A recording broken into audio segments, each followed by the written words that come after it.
Ancient ruins are often described as dead places. But many of them were never truly dead, only silent. Beneath collapsed roofs and broken stone, archaeologists continue to find evidence that these sites changed over centuries, reused by different civilizations, altered by rulers with completely different beliefs, or hidden deliberately from the outside world. A single ancient structure can contain layers of history, separated by hundreds or even thousands of years. And sometimes, those layers do not fit together cleanly. One civilization builds a temple, another seals it underground. A third returns centuries later without understanding who built it first. That is what makes the ancient world so strange. Many ruins are not snapshots of one lost civilization, but records of multiple forgotten worlds stacked on top of each other. The Syrian desert near the oasis city of Palmyra once held enormous stone tomb towers rising above the sand like silent skyscrapers of the ancient world. For nearly 2,000 years, many of them survived brutal heat, violent sandstorms, thermal cracking, and war. But the greatest mystery is not why they were built. It is how their hidden engineering worked so well in one of the harshest climates on Earth.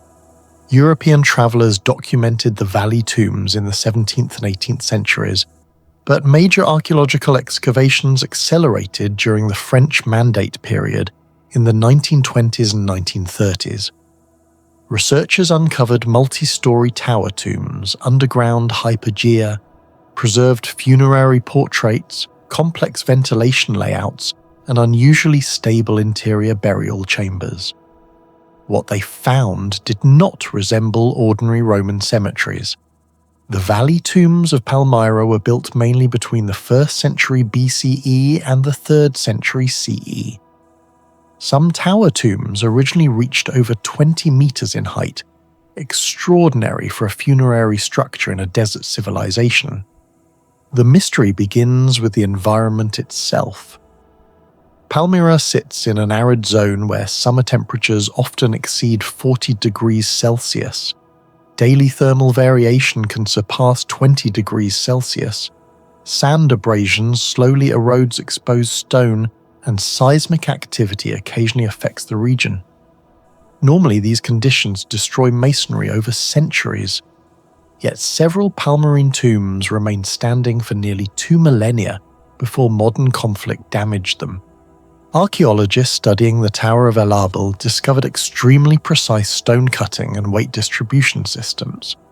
The limestone blocks were stacked with minimal mortar, relying instead on compression balance and interlocking geometry. In some sections, joints are so tight that even modern measuring blades struggle to enter the gaps. This resembles certain Roman techniques seen in aqueducts and temples, but Palmyra adapted them for vertical burial towers in unstable desert terrain. Even more puzzling is the thermal resilience. Limestone expands during extreme daytime heat and contracts rapidly at night.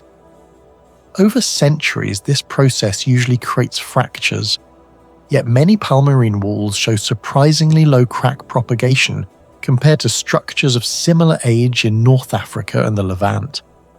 Some engineers believe the builders intentionally selected limestone with lower thermal stress behavior, though the exact quarry selection process remains unclear. Compared to ordinary Roman necropolises, Palmyra's towers were taller, internal burial density was higher, desert exposure was harsher, and structural survival rates were unusually strong. This suggests the builders possessed advanced empirical knowledge of desert engineering long before modern thermal physics existed. The most mysterious aspect of the valley tombs may be hidden inside the structures themselves. Despite the extreme Syrian desert climate, many burial chambers maintain significantly lower interior temperatures than the outside environment. Even more strange, some underground tomb sections show relatively stable humidity levels despite centuries of exposure. Researchers discovered that the tombs were not randomly designed. The architecture repeatedly uses thick thermal mass walls, narrow transitional corridors, vertically layered chambers, recessed burial niches, controlled air shafts, and limited sunlight penetration. Together, these elements create a primitive but remarkably effective passive cooling system. Modern thermal engineers compare some aspects of Palmyra's tomb design to Persian windcatcher architecture, underground Qanat cooling systems, modern passive climate control buildings, and thermal buffering used in eco-architecture. But Palmyra predates many later Islamic desert cooling systems by centuries. The thick limestone walls absorb heat slowly during the day and release it gradually at night. This reduces sudden internal temperature swings that normally damage paintings, carvings, and human remains. In modern engineering, this is called thermal inertia. What shocks researchers is how efficiently it was implemented without modern instruments. Some chambers were built deep enough underground that the surrounding earth stabilized internal temperatures naturally. Others used long access corridors that acted like thermal transition zones, slowing heat penetration from the exterior.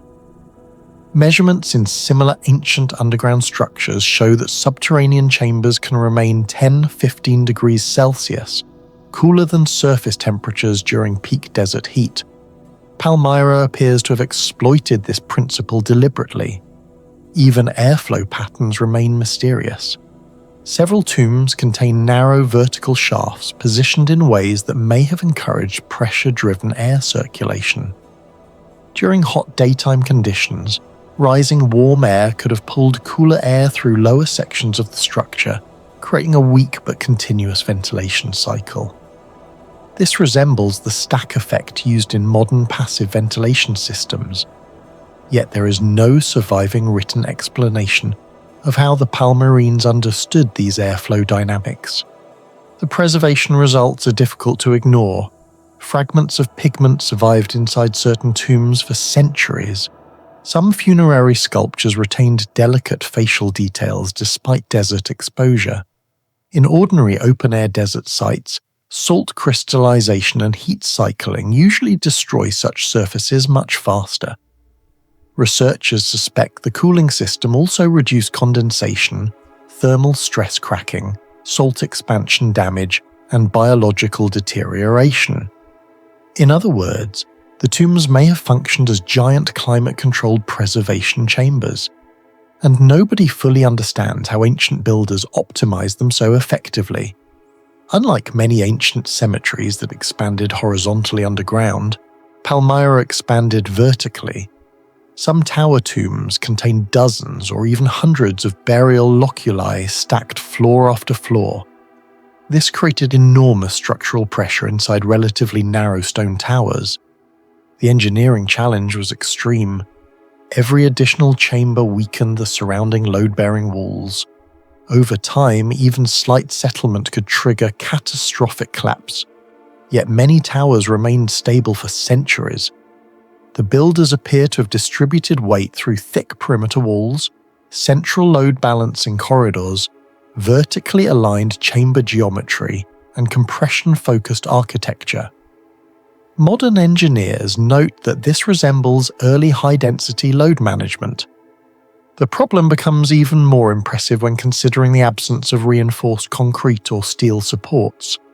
At sites like Petra, Nabatean tombs were carved directly into rock faces, which naturally stabilized the structure. Palmyra did something far more difficult, building freestanding vertical funerary towers in open desert conditions. Some archaeologists believe Palmyra's wealth from Silk Road trade funded specialized engineering guilds with highly protected construction knowledge. If true, much of that knowledge vanished after Palmyra's decline in the late Roman period. Palmyra is famous for its funerary busts, stone portraits sealing burial niches. Many display highly realistic eyes, intricate jewelry carvings, layered fabric textures, and preserved traces of pigment. The detail level rivals elite Roman sculpture from Mediterranean urban centers, but the preservation is what confuses experts. Desert environments usually destroy exposed pigment rapidly through ultraviolet radiation and salt weathering. Yet microscopic analysis found traces of mineral-based colours surviving on multiple palmarine sculptures. Some researchers believe artisans applied protective organic coatings or wax-like sealants. Others suggest the stable microclimate inside the tombs slowed deterioration dramatically. The exact preservation mechanism remains uncertain. Even the artistic fusion itself is mysterious. The portraits combine Greco-Roman realism, Persian clothing styles, Semitic symbolism, and Eastern luxury ornamentation. Palmyra was not simply copying Rome. It was creating its own hybrid civilization at the crossroads of East and West. One of Palmyra's greatest mysteries is how massive limestone blocks were transported across a harsh desert with limited wood and water. Researchers believe the builders may have used wooden rollers, wet sand sled systems, animal caravans, and temporary earthen ramps, but evidence remains scarce. Experimental archaeology shows wet sand can greatly reduce drag, making heavy transport easier. Still, Palmyra faced extreme heat, long transport distances, and the challenge of lifting stone blocks more than 15-20 meters high. No surviving lifting machinery has ever been discovered. What do you think was the greatest lost technology of Palmyra? The passive cooling system, the thermal-resistant towers, or the preservation methods inside the tombs? Let us know in the comments below. On the banks of the Euphrates River in southeastern Turkey, near the modern city of Gaziantep, the buried Roman city of Zeugma preserved something almost impossible: mosaic floors whose colours survived nearly 2,000 years with barely any fading. Some archaeologists say the pigments should not have lasted this long, yet the faces still stare back with sharp eyes, deep shadows, and colours brighter than many medieval paintings created more than 1,000 years later. Although travellers had noticed ruins in the area for centuries, the true scale of Zeugma remained hidden until large rescue excavations began in the late 1990s before the construction of the Bereshek Dam. Archaeologists racing against rising floodwaters uncovered enormous Roman villas filled with some of the finest mosaics ever found in the ancient world. Entire neighbourhoods vanished underwater before excavation could finish, meaning large sections of Zeugma may still remain preserved beneath the reservoir today. The greatest mystery surrounding the Zeugma mosaic houses is not simply artistic beauty, it is survival. Most Roman wall paintings and mosaics discovered across the Mediterranean suffer severe pigment decay. At sites like Pompeii or Herculaneum, reds darkened, blues weakened, and organic binders deteriorated after centuries of humidity and oxidation. But many mosaics at Zeugma still retain unusually intense crimson reds, cobalt-like blues, emerald greens, gold tones, and extremely deep blacks. The difference becomes even stranger when scientists compare the environmental conditions. Zeugma endured earthquakes, flooding, seasonal humidity, underground mineral exposure, centuries of burial pressure, and unstable temperatures near the Euphrates basin. Under normal conditions, many pigments should have chemically broken down long ago, yet they did not. Laboratory analysis revealed that many tesserae, the tiny mosaic cubes, were made from stones and coloured glass imported from distant regions across the Roman Empire and possibly beyond. Some mineral traces suggest sourcing routes connected to Egypt, Anatolia, Syria, and Mesopotamia simultaneously. Researchers identified unusually high concentrations of copper, iron oxides, and silicate compounds in several blue and green sections. Some chemical signatures resemble Egyptian blue, one of the most advanced synthetic pigments of the ancient world. Egyptian blue itself remains a scientific curiosity. Created more than 4,500 years ago, The pigment required controlled heating between roughly 850 degrees Celsius and 1000 degrees Celsius.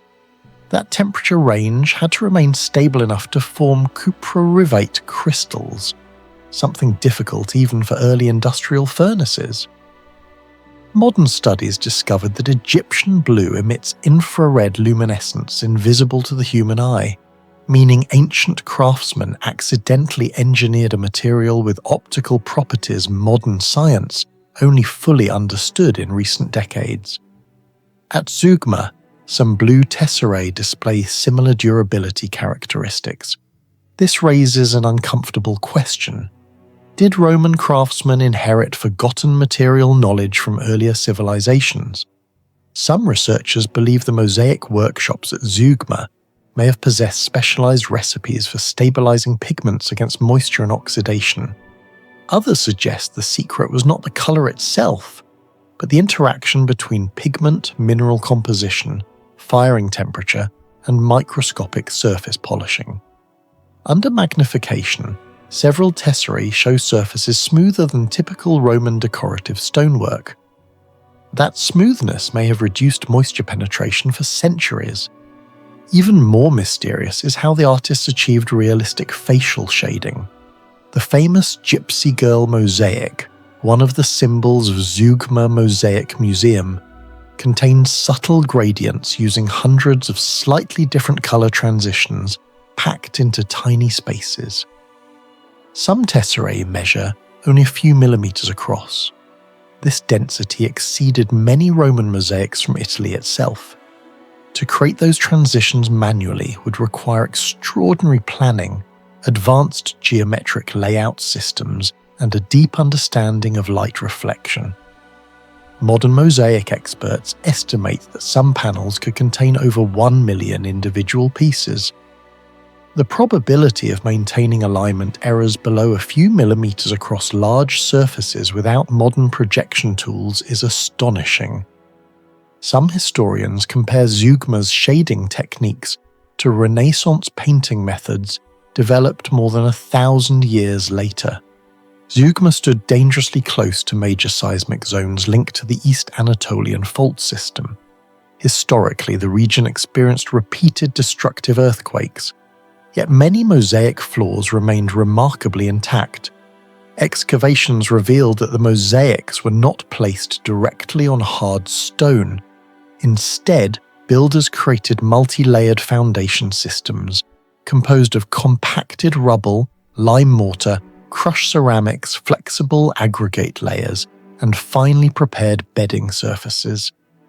This structure behaved almost like a shock absorber. Modern engineers studying Roman construction noticed that crushed ceramic fragments can redistribute stress waves during seismic movement. In effect, the floor slightly flexes rather than cracking instantly.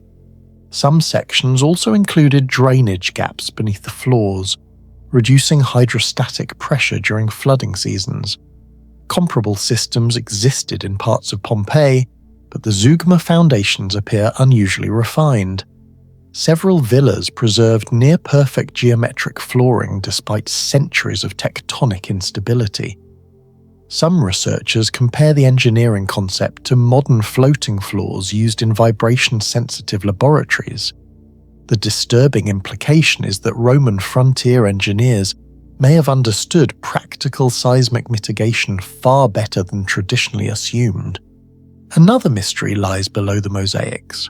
Under many elite houses, archaeologists discovered drainage tunnels, air circulation voids, sloped subfloors, and complex water routing channels. The precision of some gradients appears extremely deliberate. Without these systems, groundwater and salt crystallization would have destroyed the mosaics rapidly. Moisture is one of the deadliest enemies of ancient pigments because evaporating water leaves salt deposits that fracture surfaces from within. But Zeugma's villas survived for centuries. Some floor gradients differ by only tiny fractions across multiple meters. Achieving that level of consistency without laser surveying tools required remarkable craftsmanship. Roman texts discuss aqueducts extensively, but they rarely describe detailed domestic humidity management systems like those found at Zeugma. This suggests that many practical engineering traditions may never have been formally recorded. Zeugma was not supposed to become one of the richest artistic centres of the Eastern Roman world. Originally founded near a strategic crossing point over the Euphrates, the city evolved into a massive trade hub connecting Rome, Persia, Anatolia, Syria, and Silk Road commerce. Wealth poured into the city. Excavations uncovered heated bath systems, imported marble, fountains, advanced plumbing, and villas decorated at levels comparable to aristocratic homes in Antioch or even parts of Rome. This creates another puzzle. Why would a frontier city invest so heavily in artistic perfection? One theory suggests Zeugma functioned as a cultural competition zone between Rome and the Persian East. Elite families may have displayed wealth through increasingly sophisticated engineering and art. Another possibility is that Zeugma hosted highly specialized artisan workshops whose techniques disappeared after political collapse and war. If true, the city may represent a lost center of technological experimentation rather than merely a wealthy Roman settlement. Then something happened. Large parts of Zeugma appear to have been abandoned very quickly. Archaeologists found unfinished repairs, objects left behind, and destruction layers mixed with flood deposits. Historical records show the city suffered repeated Persian invasions during the 3rd century AD, while earthquakes and economic collapse may have made the situation even worse. But to this day, nobody knows exactly what truly caused Zeugma's downfall. The mystery grows deeper because much of the city now lies beneath the Beretic Reservoir. Entire districts that were never excavated, potentially containing more mosaics, engineering systems, and lost technologies, may still remain preserved beneath the mud of the Euphrates River. And one final question remains. If the surviving ruins already exceeded expectations of ancient Roman engineering, how many other secrets disappeared beneath the river forever? Hue Royal Tombs sits beside the Perfume River in central Vietnam, where annual rainfall can exceed 3,000 millimeters and humidity often stays above 80%. Yet some of these royal structures have resisted mold, flooding, foundation collapse, and material decay for nearly 2 centuries. Beneath the stone courtyards and silent lakes, researchers believe an entire system of forgotten engineering may still be hidden underground. The royal tombs were constructed during the Nguyen dynasty between the early 1800s and the early 1900s, but modern scientific investigation accelerated during French surveys in the late 19th century, and conservation studies after UNESCO recognized the Hue Complex as a World Heritage Site in 1993.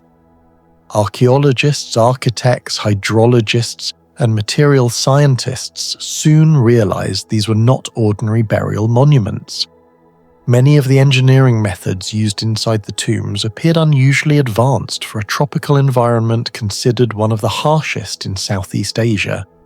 The greatest mystery surrounding the Hue Royal Tombs may not be hidden treasure or secret chambers. It may be the walls themselves.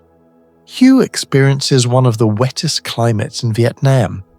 Seasonal storms from the East Sea regularly flood surrounding regions, while persistent moisture creates ideal conditions for fungal growth, salt expansion, and structural decay. In similar climates, ancient stone and brick structures often deteriorate rapidly. Angkor Wat in Cambodia, for example, constantly battles biological erosion from moss and moisture. Maya ruins in Central America suffer from root penetration and humidity damage. Even European castles exposed to lower humidity often develop deep mold contamination within centuries. Yet several Nguyen dynasty tombs continue to resist these conditions in ways that remain difficult to fully explain. At Tomb of Min Mang and Tomb of Tu Duc, conservation teams discovered sections of wall structures that still maintain surprisingly stable internal moisture levels despite constant exposure to heavy rainfall. Some corridors remain significantly drier than expected, even during monsoon seasons. Scientists studying the ancient mortar found evidence of lime-based mixtures combined with organic additives. Historical records mention ingredients such as molasses, plant resin, paper pulp, shell lime, and natural oils. Similar techniques existed in other ancient civilizations. Roman concrete famously used volcanic ash to create long-lasting marine structures. Persian engineers developed sarouj, a waterproof mortar capable of surviving desert temperature extremes. Ancient Chinese builders sometimes mixed sticky rice into lime mortar to increase strength and flexibility. But the Nguyen formula appears adapted specifically for tropical humidity. Microscopic analysis suggests the mortar contains interconnected pore structures capable of allowing vapor to escape outward, while reducing liquid water penetration inward. In modern engineering, this principle resembles breathable wall technology used in sustainable architecture today. The question is how 19th century Vietnamese builders achieved this without modern chemistry.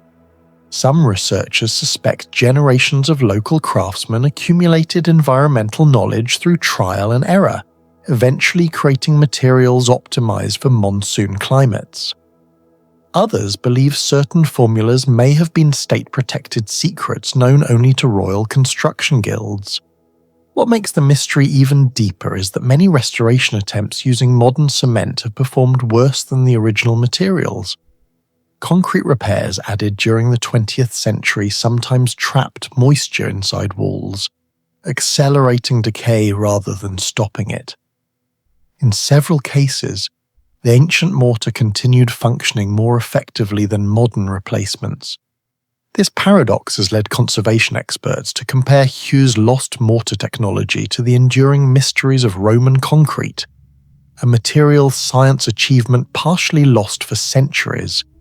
The tombs were built in terrain considered highly unstable for monumental architecture. The soil around Hua contains water-saturated clay layers vulnerable to erosion and subsidence, especially during flood seasons. Yet many royal tombs remain structurally balanced after nearly 200 years. At Tomb of Min Mang, researchers identified carefully engineered water channels hidden beneath pathways and ceremonial courtyards.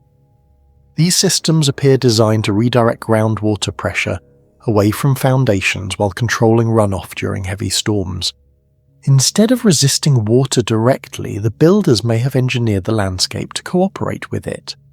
This principle resembles hydraulic strategies seen at Angkor in Cambodia, where reservoirs and canals stabilized urban water flow, or the floating agricultural systems used by the Aztecs around Tenochtitlan. But the Hue tombs applied similar environmental engineering on a funerary and ceremonial scale. Several sections of foundation also reveal layered construction using compacted earth, crushed stone, sand, charcoal, and clay. Modern geotechnical engineers believe these layers may have functioned like primitive drainage membranes, dispersing pressure and improving stability during seasonal flooding. Some underground passages mentioned in local accounts have never been fully excavated. Legends claim hidden tunnels once connected certain royal structures, possibly serving ceremonial, defensive, or drainage purposes. Ground-penetrating radar surveys in limited areas have revealed anomalies beneath some courtyards, though full-scale excavation remains restricted for preservation and spiritual reasons. One of the strangest experiences reported by visitors is the sudden temperature shift inside certain sections of the tomb complexes. Even during humid summer days exceeding 35 degrees Celsius, shaded corridors near lakes and stone gateways often feel noticeably cooler. This effect was not accidental. The tomb builders carefully combined water surfaces, vegetation density, stone orientation, wind corridors, and thermal mass to create passive cooling systems. Long corridors channel airflow while ponds stabilize surrounding temperatures through evaporative cooling. Thick stone and brick walls absorb heat slowly during the day and release it gradually at night. Modern architects call this climate-responsive architecture, Ancient Persian yakhchals used similar principles to preserve ice in deserts. Middle Eastern wind towers redirected airflow into buildings centuries before electric ventilation existed. But adapting passive cooling to humid tropical conditions is far more difficult than using it in dry climates. The Nguyen engineers appear to have understood local wind behavior with remarkable precision. Some tomb layouts align with seasonal airflow patterns descending from nearby hills toward the Perfume River basin. This may explain why certain areas remain unexpectedly comfortable despite the oppressive humidity surrounding them. Tomb of Khai Din contains one of the most complex ceramic mosaic systems in Asia. Millions of tiny porcelain and glass fragments were embedded onto curved surfaces, columns, ceilings, and walls with extraordinary precision. More than a century later, many sections still reflect light intensely, despite constant exposure to moisture and heat. The engineering challenge is enormous. Ceramic mosaics normally crack under repeated thermal expansion, especially in tropical climates. European mosaic works from similar periods often experience severe detachment and water infiltration over time. Yet Khai Din's tomb shows unusually higher adhesion durability. Some conservation experts believe the adhesive layers beneath the mosaics may contain flexible organic compounds, allowing microscopic expansion and contraction without catastrophic cracking. Others suspect the builders intentionally varied mortar density beneath different decorative sections to distribute stress more evenly. Modern spectral analysis has also revealed complex reflective behavior in certain glazed fragments, producing shifting visual effects depending on sunlight angles. In some corridors, surfaces appear almost luminous during humid afternoons, a phenomenon partially caused by moisture interacting with reflective ceramic glazing. Perhaps the darkest mystery surrounding the Hue royal tombs is whether the visible tombs truly contain the emperors at all. Historical rumors claim the actual burial locations were deliberately concealed. According to some accounts, workers involved in royal burials were relocated afterward to protect secrecy. Similar legends surround China's first emperor Qin Shi Huang and several Egyptian pharaohs. The most persistent stories involve Tomb of Tuduk, where local traditions describe hidden chambers and false burial sites designed to confuse grave robbers. No definitive archaeological proof has confirmed these stories. However, several unexplored zones beneath ceremonial platforms remain inaccessible due to structural risks and spiritual concerns. If hidden chambers still exist, they may contain not only royal remains, but also lost construction records explaining the technologies behind the tombs themselves. Do you think the Hue royal tombs were built using forgotten engineering knowledge far ahead of their time? Or are these mysteries simply the result of centuries of lost craftsmanship? Share your thoughts in the comments below. In the burning plains of Hyderabad, Sindh, Pakistan, the tombs of the Talpa Mirs rise like silent geometric machines from another age. Built more than 200 years ago by the Talpa dynasty, these royal tombs were never meant to shock modern engineers. Yet, hidden inside their fading domes are materials, pigments, cooling systems, and structural techniques that still cannot be fully explained. The site was first documented in detail during British surveys of Sindh in the 19th century, but serious architectural analysis only accelerated in the late 20th century when historians noticed something strange. Despite extreme heat, seasonal humidity, salt-laden winds, and centuries of neglect, large sections of the tomb complex remained structurally stable and visually preserved far beyond expectations for brick and lime architecture of the era. What researchers found inside raised even more questions. Summer temperatures in Sindh frequently exceed 45 degrees Celsius. Traditional masonry buildings in this environment usually trap heat, especially structures with enclosed chambers and domes. Yet measurements taken inside several Talpa tombs revealed interior temperatures significantly lower than outside conditions during peak daylight hours. The reason appears to be an advanced passive cooling design hidden within the architecture itself. The tombs use thick baked brick walls coated with multi-layer lime plaster capable of slowing thermal transfer, but the real mystery lies in the airflow system. Small ventilation shafts positioned near the upper domes are not aligned directly outward. Instead, many are angled in ways that create pressure differences as hot air rises. This resembles principles now seen in modern passive ventilation engineering and wind capture systems used in sustainable architecture. Some chambers also contain narrow transitional corridors acting as thermal buffers, reducing rapid temperature fluctuations between exterior and interior spaces. Similar ideas existed in Persian Badgir wind towers, but the Talpa tombs adapted these concepts into sealed funerary architecture with remarkable efficiency. Compared with many Mughal-era tombs of northern India, several Talpa chambers demonstrate superior thermal stability, despite using less marble and fewer decorative cooling pools. The most disturbing mystery inside the tombs is not structural, it is chemical. Across ceilings, domes, arches and burial chambers survive red mineral paints, cobalt blues, deep blacks, earthy yellows, and floral geometric patterns that should not still exist in this condition after 2 centuries of heat and environmental stress. In many ancient sites, pigments fade rapidly once exposed to oxygen, salt crystallization, moisture cycling, and ultraviolet radiation. Yet some Talpa interior paintings remain sharply visible, even in partially damaged chambers. Researchers analyzing fragments discovered evidence of mineral-based pigments mixed with unusually durable organic binders. Some samples appear to contain iron oxides, carbon black, copper compounds, and naturally stabilized lime matrices, but the exact formula has never been fully reconstructed. The walls were likely painted using fresco-like methods, while the plaster remained damp, allowing pigments to chemically bond with curing lime.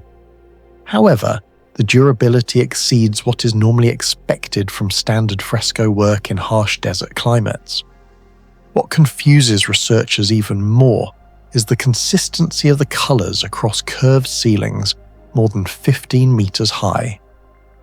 Creating these symmetrical floral and geometric patterns would have required extensive scaffolding, stable lighting, and extraordinary precision in confined dome interiors. Some experts compare the pigment endurance to Byzantine church frescoes in Cappadocia, or the mural systems of ancient Nubian cathedrals such as Pharos Cathedral. But unlike those sites, the Talpa tombs endure far more severe thermal cycling and airborne salt exposure. One hypothesis suggests the artisans may have used organic additives such as plant gums, seed oils, egg proteins, or sugar-based compounds mixed into the plaster itself. Similar additives were historically used in Mughal and Persian architecture to improve flexibility and moisture resistance. Another theory involves microscopic lime recrystallization. Over time, some ancient lime plasters slowly form dense calcite structures that protect pigments beneath the surface, almost like a mineral shield. This phenomenon has also been observed in parts of Roman concrete and ancient Mediterranean harbour structures, but no consensus exists. Even more mysterious is the survival of black outlines surrounding many decorative patterns. Carbon-based pigments are typically vulnerable to abrasion and environmental breakdown, yet many lines remain astonishingly sharp. In some chambers, the contrast between blue floral patterns and black outlines still appears visually strong despite centuries of decay.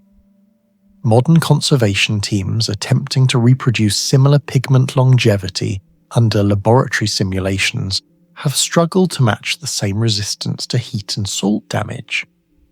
The question remains deeply unsettling. What exactly did Talpa artisans know about mineral chemistry that modern researchers still do not fully understand? At first glance, the tombs appear decorative, but closer inspection reveals a level of geometric control far beyond ordinary regional craftsmanship. Thousands of repeating floral stars, polygonal grids, and Islamic interlacing patterns stretch across curved surfaces with near-perfect symmetry. Tiny miscalculations would have destroyed the alignment across entire domes, yet many designs remain mathematically consistent. Historians believe artisans used string grids, metal compasses, and powdered chalk marking systems. However, the scale of the work creates a problem. Some dome interiors maintain radial symmetry across spans exceeding several meters while accounting for surface curvature and viewing angles. Certain repeating patterns resemble recursive geometric logic similar to primitive fractal structures. Although not advanced technology in the modern sense, it demonstrates an extremely sophisticated practical understanding of geometry. Comparable precision can be found in Timurid Persian architecture and Ottoman mosques, but the Talpa tombs achieved similar visual complexity using primarily brick and lime rather than massive carved marble systems. Large brick domes normally deteriorate quickly in environments with intense temperature fluctuations. Heat expansion during the day followed by nighttime cooling creates stress fractures that gradually spread through masonry. Yet many Talpa domes survived far longer than engineers would predict. One explanation involves the lime mortar itself. Historical records from South Asia describe lime mixtures enhanced with jaggery, lentil paste, tree resins, egg whites, and plant extracts. These organic compounds may have acted as natural plasticizers, improving flexibility and reducing brittle cracking. Researchers studying Mughal mortar compositions found that some traditional lime mixtures developed microstructures capable of self-sealing small fractures through calcite deposition when exposed to moisture. Evidence of similar behavior appears in sections of the Talpa tombs where older cracks stopped spreading instead of collapsing entire surfaces. This phenomenon has drawn comparisons to ancient Roman marine concrete, where mineral reactions continue strengthening the material centuries after construction. Several central chambers produce unusual echo effects. A whisper spoken beneath certain domes can travel clearly across the room while remaining strangely concentrated near the center. Acoustic researchers believe the dome curvature and chamber proportions intentionally amplified Quranic recitation during funerary rituals. Some chamber ratios resemble acoustic optimization principles later studied in Ottoman mosques and Renaissance cathedrals. Yet these tombs were built in a regional kingdom with far fewer resources than the great imperial capitals of the time.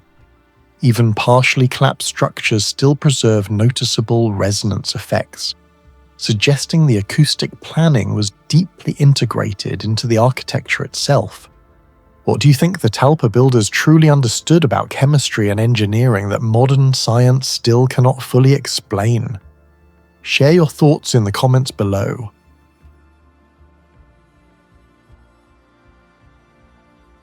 Shengavit's settlement preserves the remains of a Bronze Age settlement that should not have existed at its time. More than 5,000 years ago, while most ancient communities were still small farming villages, Shengavit already possessed stone fortifications, organized workshops, advanced metallurgy, and strangely precise ceramic technology. Even today, archaeologists still cannot fully explain how a settlement this old achieved such engineering sophistication. The site was first excavated in 1936 by Armenian archaeologist Yevgeny Bayburdian. Later excavations uncovered thick defensive walls, industrial furnaces, storage systems, and thousands of artifacts linked to the mysterious Kura Araxes culture. a civilization that spread across nearly 1 million square kilometers from the Caucasus to the Levant between roughly 3,500 and 2200 BCE. What shocked researchers was not just Shengavit's age, but how technologically organized it appeared compared to other settlements from the same era. Most Bronze Age settlements from the 4th millennium BCE were temporary mud brick villages. Shengavit was different. Its residents constructed circular and rectangular stone buildings using volcanic basalt, one of the hardest local materials available. Some outer defensive walls reached nearly 4 meters thick, while archaeologists also discovered layered flooring systems designed to stabilize structures on uneven volcanic terrain. In several homes, researchers identified raised storage platforms, central heating hearths, ventilation gaps, and carefully separated production spaces, suggesting that the settlement was planned with surprising attention to airflow, heat distribution, and long-term durability. What makes this even stranger is the seismic environment of the Armenian highlands. Modern Armenia experiences frequent earthquakes, yet many Shengavit foundations remained structurally stable for more than 5 millennia. Engineers studying the ruins noticed similarities to primitive anti-seismic construction techniques, including thick low-center walls, curved layouts for weight distribution, and flexible stone stacking without rigid mortar. Comparable earthquake-resistant concepts would later appear in Inca architecture thousands of years later in Peru, but Shengavit predates those methods by nearly 3,000 years. Some researchers believe the builders developed these techniques through generations of observing tectonic activity, while others argue the structural precision seems too advanced for a society supposedly still in the early Bronze Age. One of Shengavit's greatest enigmas lies beneath its workshops. Excavations revealed large-scale metal production areas containing slag, crucibles, molds, and furnace remains. But the real mystery is the alloy itself. The inhabitants were producing arsenical bronze centuries before tin bronze became widespread across much of the ancient world. Arsenical bronze forms when copper is combined with arsenic-bearing minerals, creating a metal significantly harder than pure copper, with improved edge retention, greater durability, and stronger resistance to deformation. Modern experiments have shown that arsenical bronze can approach hardness levels close to early tin bronze under carefully controlled conditions. The problem is that heating arsenic ores releases toxic arsenic oxide gas. Even brief exposure can cause severe poisoning, while long-term exposure damages the lungs, skin, and nervous system. Yet Shengavit appears to have operated these furnaces continuously. Some furnace chambers reached estimated temperatures between 1,100 and 1,200 degrees Celsius, requiring controlled oxygen flow, specialized charcoal production, and carefully engineered furnace insulation. Researchers still debate how Shengavit metallurgists maintained such temperatures consistently without advanced bellows systems known from later civilizations. One theory suggests naturally windy canyon conditions near the Hrazdan River may have helped generate forced air combustion, while another proposes the existence of leather air pumps or multi-stage furnace chambers that have not survived archaeologically. What remains unexplained is how a prehistoric society mastered a toxic alloying process that even later civilizations struggled to control safely. Among all Shengavit mysteries, none confuses archaeologists more than its famous black and red ceramics. The pottery of the Kura Araxes culture is instantly recognizable for its glossy black upper surfaces, deep red lower bodies, razor-sharp geometric symmetry, and remarkably consistent firing quality. At first glance, the vessels appear decorative, but reproducing them has proven unexpectedly difficult, even for modern experimental archaeologists. To create this dual-colour effect, ancient potters had to manipulate oxygen levels inside the kiln with extraordinary precision. During firing, oxygen-rich conditions produced the red coloration through iron oxidation, while oxygen-starved conditions created black surfaces through carbon reduction. The transition between these phases had to occur at exactly the right temperature and timing. Even small variations could ruin the entire batch. Experimental reconstructions have shown that maintaining this thermal balance without modern instruments is extremely unstable, yet Shengavit pottery achieved near-industrial consistency. Thousands of ceramic fragments display almost identical coloration, uniform wall thickness, highly standardized shapes, and repeating geometric patterns with minimal deviation.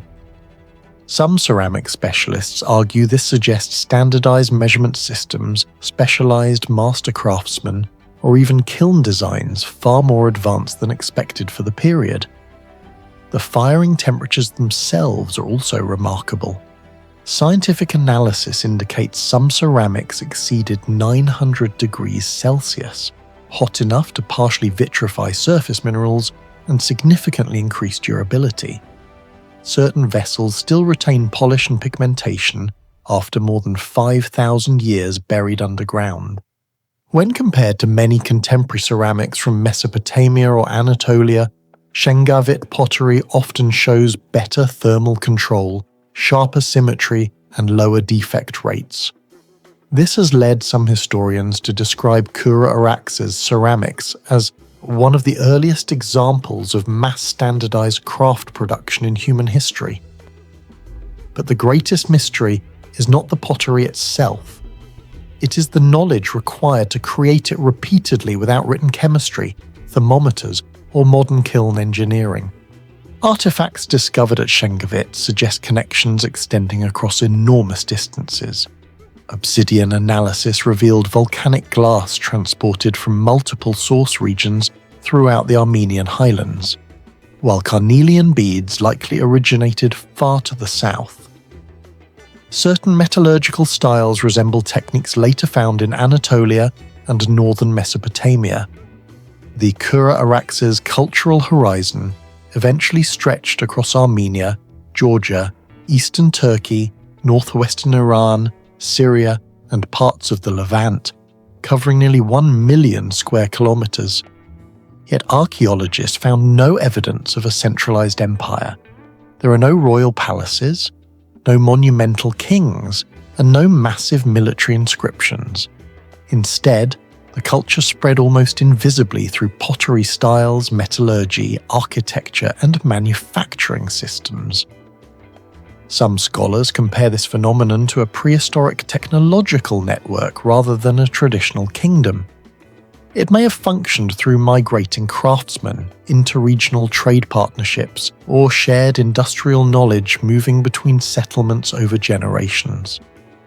In some ways, Shengavit resembles an ancient manufacturing hub operating inside a decentralized Bronze Age world. The scale of specialization at Shengavit raises another unresolved question. How was labor organized? The settlement supported metalworkers, potters, stonemasons, textile producers, food storage managers, and long-distance traders. This level of specialization normally appears in societies with strong centralized authority, yet Shengavit lacks obvious signs of kingship. Archaeologists have not identified royal tombs, administrative palaces, or written bureaucratic systems comparable to Mesopotamia. Despite this, production remained highly standardized. Some researchers believe Shengavit may represent an early form of cooperative urban organization, a society capable of large-scale industrial coordination without rigid monarchy. If true, it would challenge long-standing assumptions about how the first complex societies developed. What do you think really happened to Shengavit? Was it destroyed by climate collapse, abandoned after trade networks failed? Or did an advanced Bronze Age culture simply vanish and take its knowledge with it? Share your theory in the comments below. In western Turkey, inside the ancient city of Pergamon, a massive red structure still rises above the ruins like something completely out of place. Known today as the Red Basilica, the building was constructed nearly 1,900 years ago under the Roman Empire. Yet many engineers still cannot fully explain how parts of its technology worked, or why the structure continues to survive in one of the most earthquake-prone regions on Earth. The site was first systematically studied by European archaeologists in the 19th century after travellers reported enormous brick ruins buried beneath Ottoman-era houses. Excavations later revealed something astonishing. This was not just a temple. It was an enormous engineered complex built directly above a flowing river, containing underground tunnels, giant halls, mysterious chambers, and one of the strangest lighting systems in the ancient world. What makes the Red Basilica so mysterious is that almost every part of it seems technologically excessive for its time. The Romans were master builders, but Pergamon appears to push Roman engineering into territory that feels almost experimental. Unlike most monumental Roman temples built primarily from marble or stone, the Red Basilica was constructed using gigantic quantities of fired red brick. The central hall alone measured roughly 60 meters long, 26 meters wide, and over 20 meters high. Some walls exceeded 7 meters in thickness. Even today, parts of the structure tower above the surrounding city.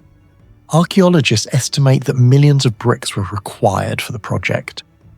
What confuses researchers is the consistency of those bricks.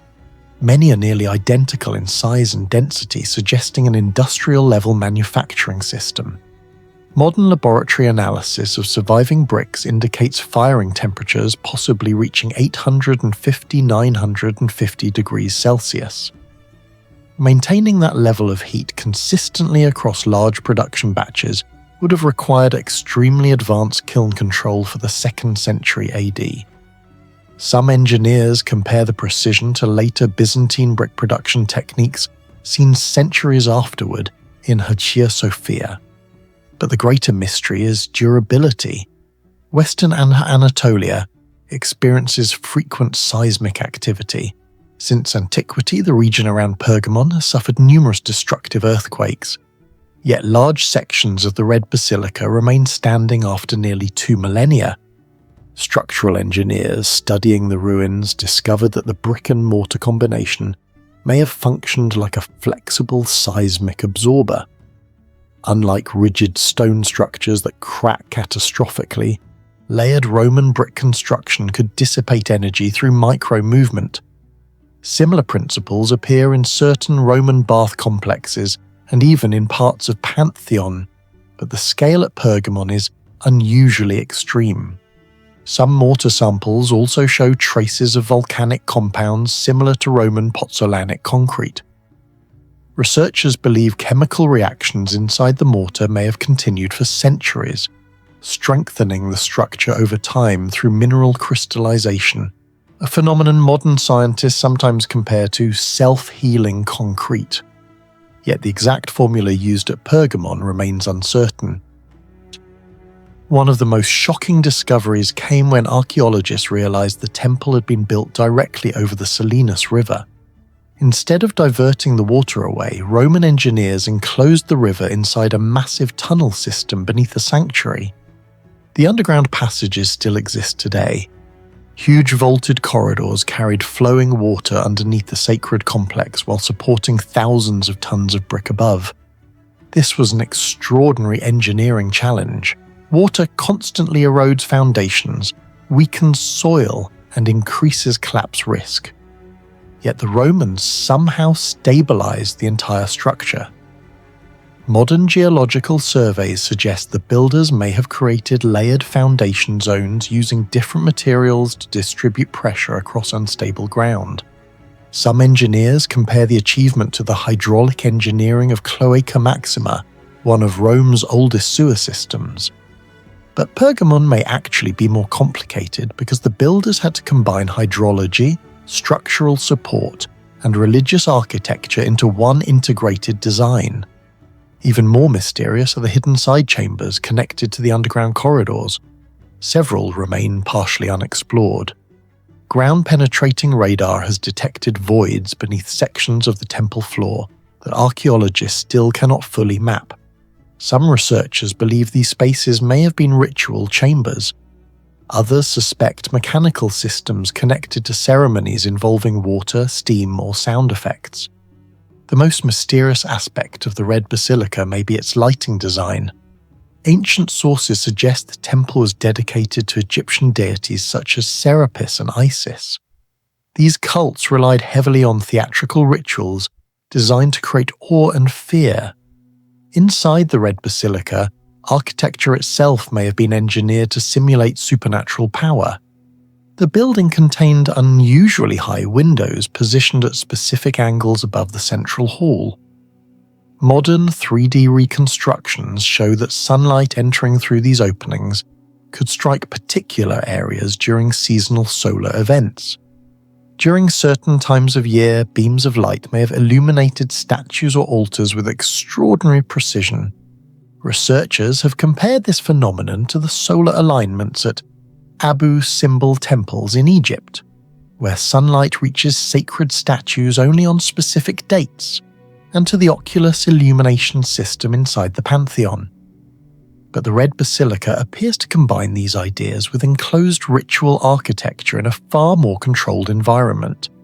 Some archaeologists believe polished stone, reflective metals, or even shallow water pools may have amplified the light effects. If true, worshippers entering the dark interior would suddenly witness glowing reflections surrounding giant divine statues. In a pre-scientific society, the effect could easily appear supernatural. There are also theories involving smoke and incense. Chemical analysis of residue found in certain chambers suggests large quantities of aromatic resins may have been burned during ceremonies. Thick smoke interacting with directed beams of sunlight would create visible shafts of glowing light inside the hall, an effect still used in modern theatrical stage design. Acoustic studies add another layer to the mystery. The enormous vaulted interior generates unusually strong echoes and low-frequency resonance. Some sound engineers studying the ruins found that chants or drums inside the chamber could create vibrations that intensified the psychological effect of rituals. Combined with darkness, incense, hidden water systems, and controlled sunlight, the temple may have functioned as a complete sensory machine engineered to overwhelm human perception. No surviving Roman text fully explains how these effects were designed. Yet modern simulations suggest the lighting was not accidental. The geometry appears intentional. That raises a disturbing possibility. Roman architects may have possessed a much deeper practical understanding of optics, psychology, and sensory manipulation than historians once believed. Fragments of colossal Egyptian-style statues discovered at the site indicate that enormous granite sculptures once stood inside the complex. Some pieces were carved from stone likely imported from Egypt itself. Transporting such massive objects across the Mediterranean and then hauling them uphill into Pergamon would have required staggering logistical coordination.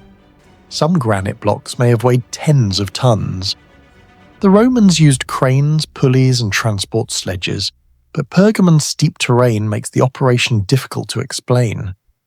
Archaeologists have identified grooves and foundation marks, suggesting the possible use of wooden rail systems or lubricated drag tracks. The problem resembles engineering mysteries seen at Baalbek, where Roman builders manipulated stone blocks weighing hundreds of tons. Many engineers argue that ancient lifting technology is still underestimated today. By the 5th century AD, the Red Basilica was transformed into a massive Christian church, yet much of its original pagan structure survived. Unlike most ancient temples that were dismantled for materials, Pergamon's enormous walls proved too durable to destroy. Even after centuries of earthquakes, war, and abandonment, the core structure still stands. Scientists studying the mortar discovered microscopic mineral crystals that may have naturally sealed cracks over time. helping the building survive far longer than many modern concrete structures. The Red Basilica may preserve lost Roman engineering knowledge involving advanced materials, acoustics, and architectural design. And one question still remains: was it simply a temple, or an ancient machine built to manipulate human perception itself? Far out in the western Pacific Ocean, hidden beneath dense tropical forests on the island of Kosrae in the Federated States of Micronesia, lies one of the least understood stone cities on Earth. Massive basalt walls rise from mangrove swamps. Artificial canals cut through the jungle like the remains of a forgotten maritime grid. Some stones weigh several tons, yet the civilization that built them had no cranes, no iron tools, no wheeled transport, and no written engineering records. The site is known as Lelu, and many archaeologists describe it as a smaller but even more mysterious relative of Nan Madol. What makes Lelu extraordinary is not simply its existence, but the level of urban planning, hydraulic engineering, and environmental adaptation hidden within a remote island society that official history once considered technologically simple. The ruins were first documented by European explorers during the 19th century, although local Kosraean oral traditions had preserved memories of the city long before outsiders arrived. Lelu sits on a small islet connected to the main island of Kosrae, surrounded by tidal flats and tropical wetlands. Early archaeological surveys in the 1900s revealed a carefully organized urban center covering roughly 27 hectares. Excavations later uncovered residential compounds, elite ceremonial districts, defensive walls, canals, tomb structures, and complex stone foundations.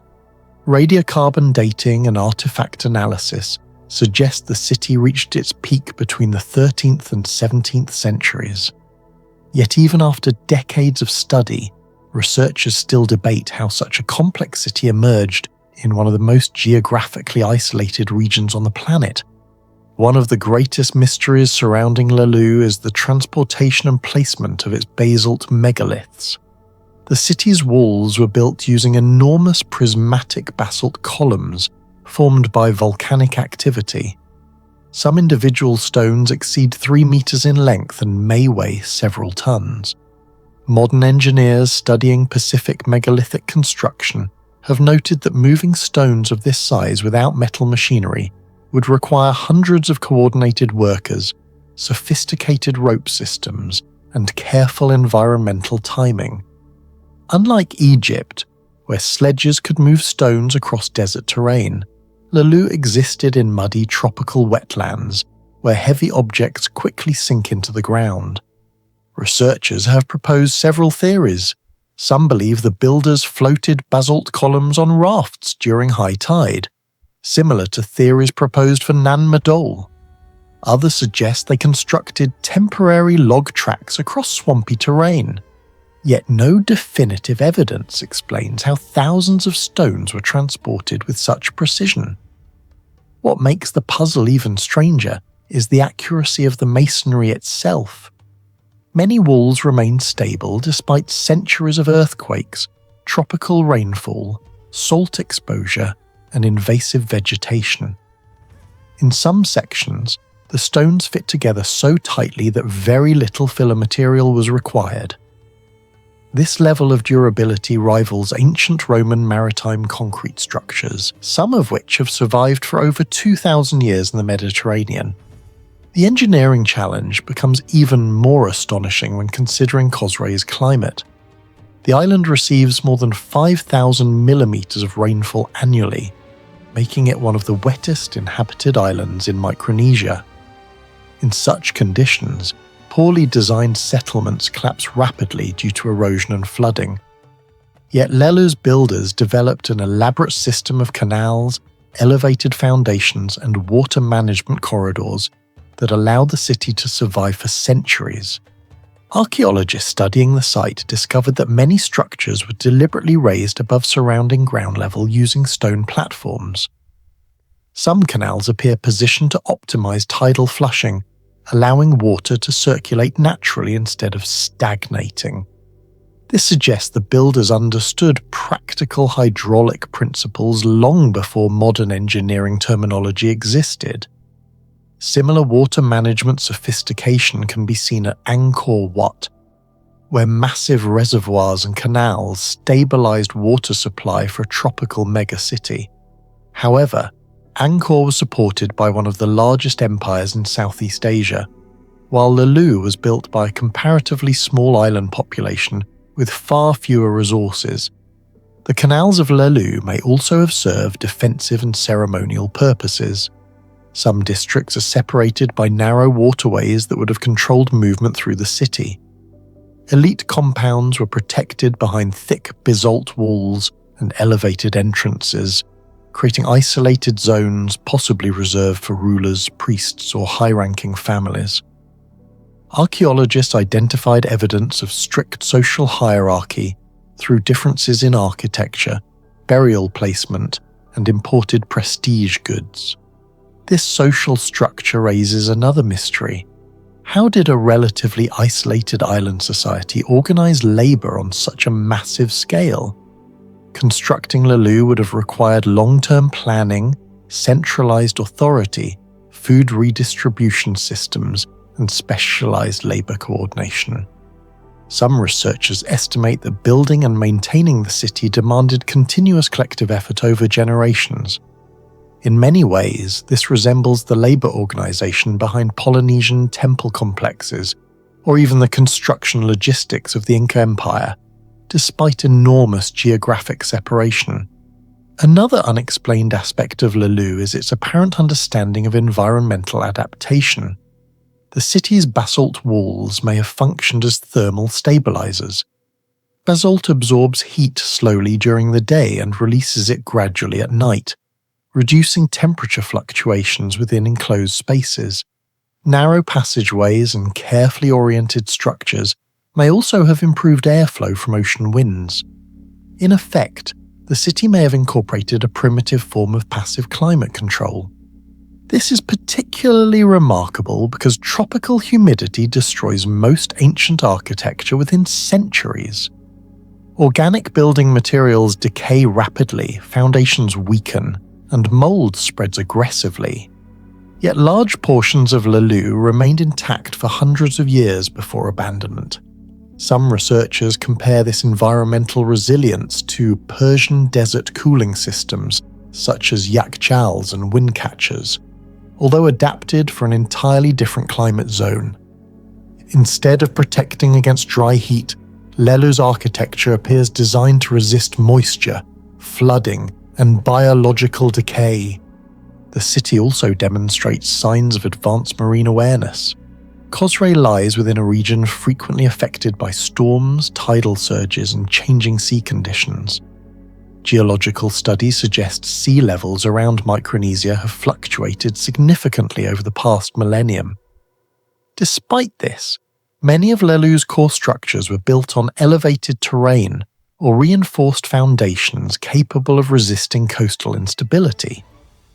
Some archaeologists believe the city's planners intentionally selected locations that balanced ocean access with flood protection. Yet perhaps the most mysterious question is why Lulu disappeared.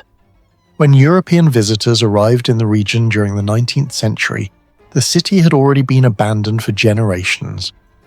There is little evidence of catastrophic warfare or sudden destruction.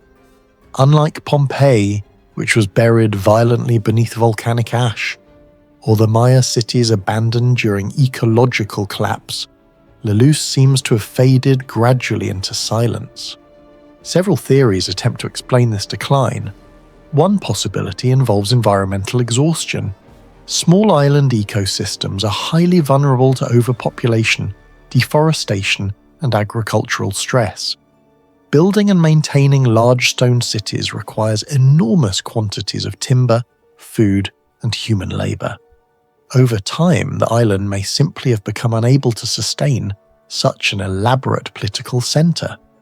Another theory focuses on shifting trade networks. Lelu likely participated in inter-island exchange systems involving shells, basalt tools, ceremonial goods, and navigation knowledge. If these networks weakened due to climate instability or political fragmentation, the elite class controlling the city may have lost its economic foundation. There are also theories involving disease introduced through outside contact, although direct evidence remains limited. Some researchers point to oral histories describing social upheaval and leadership collapse before foreign colonization intensified across Micronesia. But the most unsettling aspect is how completely the construction knowledge vanished. Modern Khosrae no longer produces architecture remotely comparable to Lelu's megalithic complexity. The techniques used to quarry, transport, align, and stabilize massive basalt structures disappeared almost entirely from living memory.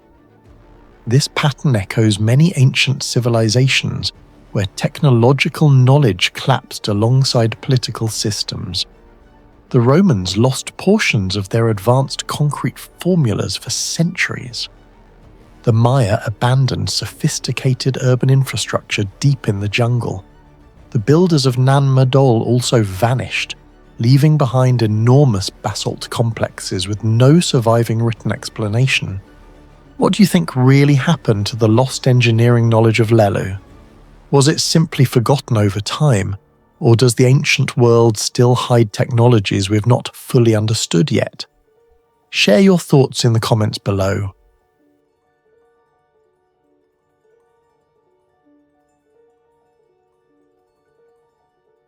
Southern Syria. Near the volcanic plains of the Hauran region, Bosra rises from the desert like a fossilized machine built from black lava stone. For nearly 2,000 years, earthquakes, invasions, and climate collapse failed to erase it. Even today, its giant Roman theatre, roads, tunnels, and hydraulic systems remain standing with a level of precision that many researchers struggle to fully explain. Although Bosra had been known for centuries through Roman and Islamic records, its true scale was not fully understood until systematic archaeological surveys during the 19th and 20th centuries. European explorers arriving in the Ottoman period realized that what appeared to be a medieval fortress actually concealed one of the best preserved Roman theatres on Earth. Excavations later revealed multiple historical layers buried beneath basalt debris. Nabatean structures, Roman engineering, Byzantine churches, Islamic fortifications, underground reservoirs, and entire transportation systems integrated into volcanic terrain. Archaeologists quickly realized Bosra was not simply another Roman provincial city. It was an engineering anomaly built in one of the harshest environments in the Middle East. Among Bosra's greatest unsolved engineering mysteries are its roads. Unlike cities built mainly from limestone or sandstone, Bosra relied heavily on basalt, an extremely dense volcanic rock measuring roughly 6 on the Mohs hardness scale. Basalt is notoriously difficult to cut, shape, and transport even with later medieval technology.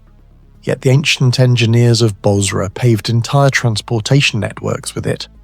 Some Roman roads around Bosra still preserve visible wheel ruts after nearly 2 millennia. The stone slabs remain surprisingly level despite extreme seasonal temperature shifts that can exceed 40 degrees Celsius between summer days and winter nights. Modern civil engineers note that repeated thermal expansion should have fractured many sections long ago. Instead, many roads remain structurally stable. What makes the mystery deeper is the apparent anti-desertification strategy integrated into the road system itself. Bosra sat near semi-arid trade routes linking Damascus with Arabia. Dust storms, heat reflection, and erosion should have buried the roads over centuries. Yet evidence suggests the engineers designed surfaces specifically to resist desert conditions. Researchers discovered slight convex curvature along some basalt road segments. This subtle shape allowed rare rainwater to drain rapidly away from the center instead of pooling into cracks. Similar hydraulic shaping exists in modern highways, but Bosra's version appeared nearly 2,000 years earlier. More mysterious are traces of unusual surface coatings detected on certain stone fragments. Some archaeologists suspect the roads may once have been treated with organic compounds, oils, lime mixtures, or mineral-based sealants to reduce dust accumulation and heat absorption. No complete chemical formula has been reconstructed. If true, Bosra may represent one of history's earliest large-scale attempts at environmental road engineering. Comparisons with Roman roads in Pompeii or Jerash show Bosra's roads were unusually adapted for volcanic terrain and desert climates simultaneously. Unlike the limestone systems of the Mediterranean, basalt absorbs and radiates heat differently. Managing thermal stress in such material would have required precise understanding of expansion, drainage, and weight distribution. Some historians believe Bosra's survival as a trade centre depended less on military strength and more on this hidden infrastructure technology. Without durable roads capable of resisting desert erosion, caravans carrying incense, silk, grain, and spices could never have crossed the region efficiently for centuries. Even today, no one fully understands how ancient workers consistently shaped and aligned massive basalt paving blocks with such precision using pre-industrial tools. Bosra's Roman theatre remains one of the best preserved theatres ever discovered from the ancient world. Constructed largely during the 2nd century CE, it could hold approximately 15,000 spectators, but its greatest mystery is not its size, it is its acoustics. Even now, voices spoken near the stage can often be heard clearly from the upper seating sections without electronic amplification. Acoustic engineers studying the structure observed that the semicircular geometry, wall height, stair distribution, and stone density all contribute to unusually efficient sound reflection. Unlike theatres in Ephesus or Aspendos, Bosra used dark basalt rather than softer limestone. Basalt reflects sound differently because of its density and surface texture. Achieving balanced acoustics with such material would have required remarkable experimentation or inherited engineering knowledge. The theatre also survived multiple major earthquakes that devastated surrounding regions. Syria lies near tectonic fault systems that produced destructive quakes throughout history, including events in 749 CE and 1157 CE. Yet, Bosra's theatre largely endured. Some structural historians argue the curved load distribution and interconnected vault system acted similarly to modern seismic stress redistribution techniques. What appears decorative may actually have been structural engineering far ahead of its time. Centuries after the Roman era, Bosra's giant theatre underwent a radical transformation. Islamic Ayyubid engineers converted the entertainment structure into a massive fortress surrounded by towers, battlements, gates, and defensive corridors. Normally, theatres are vulnerable during warfare. Their open designs create weak defensive zones. Yet Bosra became one of the strongest fortified positions in the region. Military historians remain puzzled by how efficiently the conversion worked. The concentric passageways beneath the seating areas created layered defensive movement systems, resembling concepts found in much later medieval castles. Attackers entering outer corridors could become trapped inside narrow choke points, while defenders maneuvered through hidden internal routes. The structure effectively evolved into a hybrid of Roman civic architecture and Islamic military engineering. Even more remarkable is the fact that the fortress additions integrated almost seamlessly into the original Roman framework without collapsing the older structure. This required advanced understanding of weight transfer across ancient masonry already centuries old. Bosra existed in a region where water scarcity constantly threatened urban survival. Yet historical estimates suggest the city once supported tens of thousands of inhabitants, along with large merchant caravans moving across southern Syria. Excavations uncovered underground cisterns, hidden reservoirs, drainage channels and rainwater harvesting systems, carved directly into volcanic bedrock. This is extremely difficult because basalt fractures unpredictably under pressure. Many reservoirs were coated with waterproof hydraulic mortar, similar to Roman pozzolanic concrete. However, Bosra's formulas appear locally adapted. Scientists analyzing surviving samples found mineral compositions that differ from standard Mediterranean Roman mixtures. Some researchers suspect local engineers combined Roman techniques with Nabatean desert water knowledge inherited from Arabian trade cultures. If true, Bosra may represent a technological fusion zone between multiple civilizations. The hydraulic efficiency was extraordinary for an ancient desert-edge city.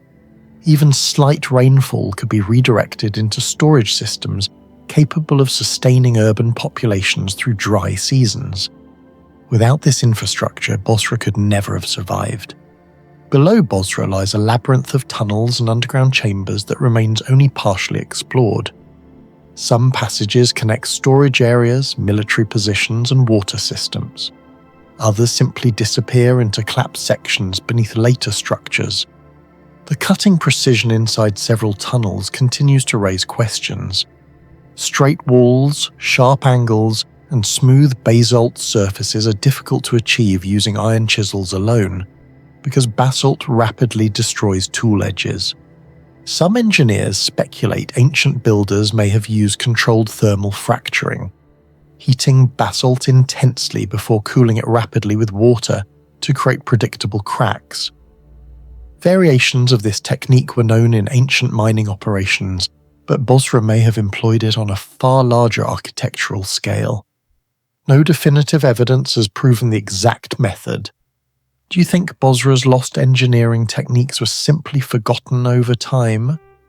Or does this city prove that some ancient civilizations understood materials, climate, and construction far better than we realize today?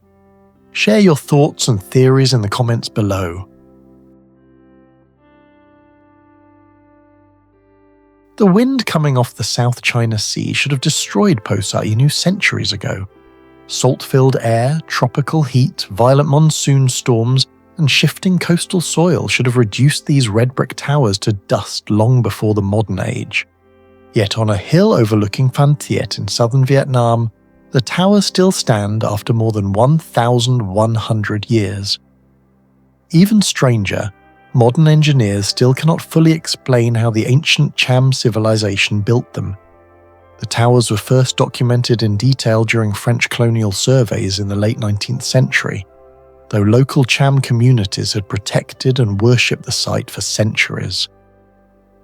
Archaeological excavations later revealed that Posa Inu was likely constructed between the late 8th and early 9th centuries under the Champa Kingdom, a powerful maritime civilization that controlled major trade routes across Southeast Asia. But the deeper researchers looked into the towers, the more impossible the engineering appeared. At first glance, Posa Inu appears simple, red brick towers dedicated to the Hindu god Shiva. But the closer researchers examined the walls, the more disturbing the construction became. The bricks fit together so tightly that in many areas, mortar lines are nearly invisible. Modern scans have shown gaps between some bricks measuring less than 1 millimeter. Even today, achieving that level of precision across an entire monument without industrial cutting tools would be difficult. Scientists studying Cham architecture discovered something even stranger. In many places, the outer surfaces of adjacent bricks appear partially fused together, almost as if the towers had been heated after construction. This led to one controversial theory. The Cham may have assembled the structures first and then fired the entire building at extremely high temperatures. Other researchers propose that the builders used an organic resin or plant-based adhesive capable of chemically bonding the bricks over time. Chemical analyses have identified traces of silica, iron oxides, and possible organic compounds between certain brick joints, though no definitive formula has ever been replicated successfully. What makes the mystery more significant is comparison with modern restoration attempts. During several conservation projects in the 20th century, engineers tried reproducing cham bricks using contemporary kilns. Many of those replacement bricks deteriorated faster than the originals within only decades. The ancient materials consistently showed better resistance to moisture absorption and surface cracking. The same mystery appears at my Sun Sanctuary, another cham site, but Poseidon presents an even harsher environmental challenge because of its direct exposure to coastal salt air. This is the greatest mystery surrounding Poseidon. The towers stand only a short distance from the sea, exposed to one of the most destructive combinations for ancient masonry: heat, humidity, salt crystallization, and monsoon rain. In coastal environments, salt particles enter microscopic pores inside brick and stone. As temperatures rise, the salt crystallizes and expands, slowly breaking the material apart from the inside.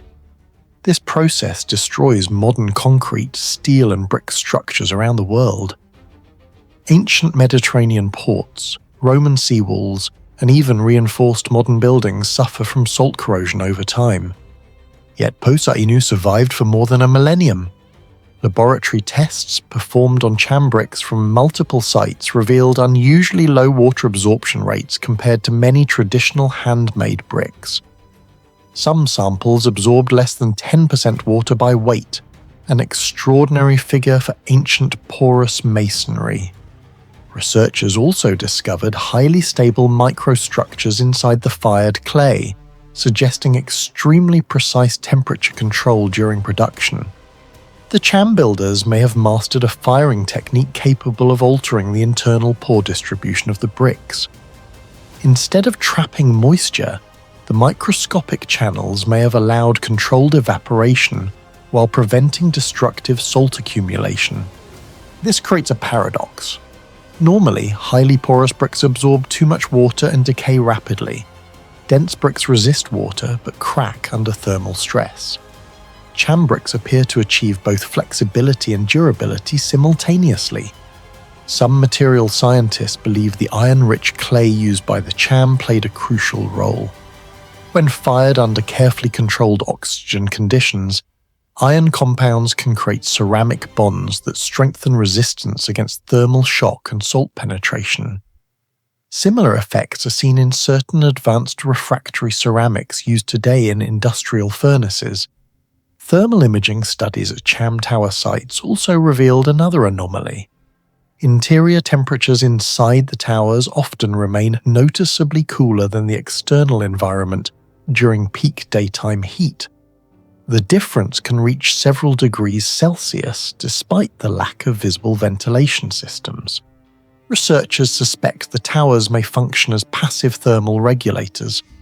The thick walls, narrow chambers, layered brick arrangement, and hidden airflow channels could create slow convection cycles that stabilize interior temperatures naturally.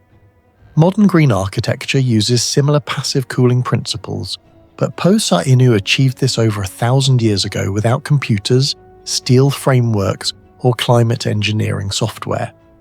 Even more mysterious is the outer surface erosion pattern. Many original bricks still retain sharp edges despite centuries of abrasive coastal wind carrying sand and salt particles. Some engineers compared the durability to Roman pozzolanic concrete, famous for surviving marine environments for over 2,000 years. But unlike Roman concrete, the exact cham formula remains unknown. The towers should not still be standing. Poseidon was built on elevated terrain exposed to seasonal storms and centuries of soil movement, yet the structures remain remarkably stable despite their narrow vertical form. Archaeological surveys reveal that the foundations are not especially deep compared to modern engineering standards. Instead, stability appears to come from load distribution. The towers use thick outer walls combined with hollow internal chambers. This reduces total mass while maintaining compressive strength. The vertical brick arrangement may also function like an interlocking force network, distributing stress downward evenly across the structure. Some engineers have compared this principle to seismic resistance systems seen in Inca stonework in Peru, where structures survive earthquakes through controlled flexibility rather than rigidity. At Posa Inu, the towers show evidence of minor movement adaptation instead of catastrophic cracking. Tiny shifts may have been absorbed gradually through the brick joints themselves. This raises a disturbing possibility. The Cham builders may have understood dynamic structural behavior centuries before formal engineering mathematics existed in the region. Many carvings and protrusions on the towers appear decorative, but several researchers suspect they were functional. Vertical grooves along the walls may help channel rainwater away from vulnerable joints. Certain projecting elements could reduce thermal expansion stress by interrupting surface heat distribution. False doors and recessed chambers may also influence airflow and internal pressure balance. In modern architecture, these ideas are part of environmental engineering. At Posa Inu, they may have been integrated directly into religious symbolism. The result is a structure where art and engineering are impossible to separate. Like many Cham religious structures, Posa Inu may have been aligned according to celestial observations connected to Hindu cosmology.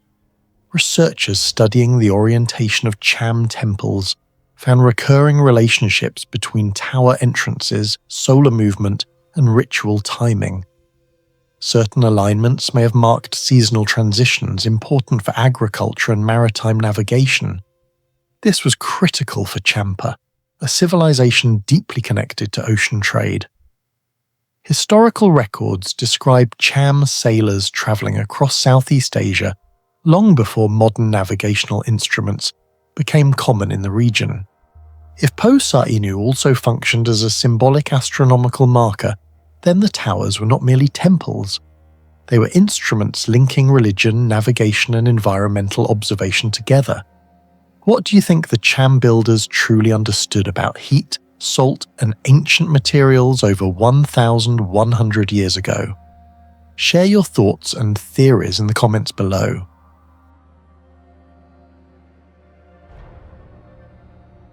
The Ararat Plain of modern Armenia, surrounded by volcanic mountains and ancient trade routes, holds the ruins of Armavir on land that should never have supported a long-lasting imperial capital. Yet more than 2,700 years ago, the kingdom of Urartu transformed this unstable plateau into one of the most technologically advanced strongholds of the Iron Age. What archaeologists discovered there was not just another ruined city. Beneath the dust were signs of seismic engineering, precision-cut volcanic stone, hydraulic systems carved through basalt, and evidence of a military-industrial network so advanced that some historians compare Urartu to an Iron Age machine state. Even stranger, much of that knowledge disappeared almost completely after the collapse of the kingdom. Armavir's ruins became a major archaeological focus during excavations in the 19th and 20th centuries after researchers identified Urartian inscriptions, fortress foundations, irrigation systems, and evidence of large-scale metallurgy buried beneath layers of volcanic soil. The discoveries revealed that Armavir was not an isolated settlement, but part of a massive state-controlled engineering network stretching across the Armenian highlands. The Armenian highlands sit within one of the most seismically active zones in Eurasia. Modern earthquakes in the region have exceeded magnitudes of 6 and 7, capable of levelling stone cities in minutes. Yet portions of Armavir's structural foundations survived for nearly 3 millennia. Excavations revealed unusual layered construction beneath major buildings. Instead of placing stone directly on bedrock, Urartian builders often used compacted volcanic gravel, clay mixtures, and porous sublayers capable of dispersing stress waves. Some researchers compare the concept to primitive seismic dampening systems. What makes this mysterious is the timeline. Similar anti-seismic approaches became famous in Roman and Byzantine engineering centuries later. In Peru, the Inca used polygonal masonry to absorb tremors, while in Japan, ancient pagodas relied on flexible central columns. But Armavir appears to demonstrate an earlier understanding of structural survival in earthquake zones. Several surviving wall bases also show slight inward tilts, suggesting builders intentionally distributed vertical load toward the center of structures. This reduced outward collapse during tremors, a principle still used in earthquake-resistant architecture today. The question remains, how did an Iron Age civilization develop this level of geological understanding without modern mathematics or structural science? One of the greatest mysteries of Armavir is water. The region surrounding the city experiences harsh seasonal shifts, with hot, dry summers and limited rainfall. Yet archaeological surveys uncovered canals, underground channels, and reservoir systems capable of sustaining agriculture and urban populations on a massive scale. Some channels were carved directly into basalt, one of the hardest volcanic rocks on Earth. Even more astonishing, many maintained extremely consistent gradients over long distances. In certain excavated sections, deviations in slope were measured in mere millimeters across several meters. That level of precision is difficult even with modern surveying tools. Hydraulic engineers studying Eurasian irrigation systems have compared them to Persian qanats and later Roman aqueducts. However, many Eurasian systems predate Rome's largest aqueduct projects by centuries. Researchers estimate that the broader Eurasian canal network may have irrigated tens of thousands of hectares of farmland. This transformed otherwise difficult terrain into productive agricultural territory, capable of supporting armies, industry, and urban expansion. Some historians believe Urartu's survival depended less on military strength and more on hydraulic engineering. Control the water, and they controlled the kingdom. Yet no one fully understands how they map terrain with such precision across mountainous volcanic landscapes. The stone blocks of Armavir continue to puzzle archaeologists because of the materials involved. The city's builders worked extensively with basalt and andesite, volcanic stones with hardness levels far above ordinary limestone or sandstone. Cutting these materials with primitive bronze tools would have been nearly impossible. Yet many blocks display remarkably flat surfaces, tight joints, and near-perfect angular cuts. Microscopic analysis of some tool marks suggests the use of iron implements combined with abrasive cutting materials such as quartz sand or crushed obsidian. If true, Eurasian craftsmen may have developed advanced abrasive machining techniques centuries ahead of neighboring civilizations. Some joints between blocks are so narrow that inserting even a thin blade becomes difficult. Comparable precision is often associated with Inca masonry at sites like Sacsayhuaman or with certain Egyptian granite structures. But unlike Egypt, where massive labor forces and centralized dynasties are well documented, far less is known about the technical workforce behind Urartu. Even more mysterious is the speed at which these fortresses appeared across the kingdom. Within roughly 2 centuries, Urartu constructed an enormous network of fortified cities, towers, canals, and storage complexes throughout rugged mountain terrain. That level of expansion required logistics, planning, and engineering coordination on an industrial scale. Stone inscriptions found near Armavir reveal a civilization obsessed with organization. The inscriptions describe taxation systems, grain storage, military inventories, tribute collection, canal construction, and territorial administration. Unlike many neighboring kingdoms whose records were inconsistent, Eurasian inscriptions followed highly standardized formatting. Characters were carved with unusual uniformity in spacing and depth, suggesting the use of measurement guides or drafting systems. Some archaeologists believe specialized state scribes and engineers work together in centralized administrative centers. Others suggest Urartu may have maintained technical archives containing construction methods, resource calculations, and military production data. Large storage facilities discovered near Urartian settlements support this theory. Certain granaries were capable of storing thousands of tons of grain, enough to support standing armies through long winters and extended campaigns. Compared with the fragmented political systems of many surrounding regions, Urartu operated more like a centralized engineering state. But one major mystery remains unresolved.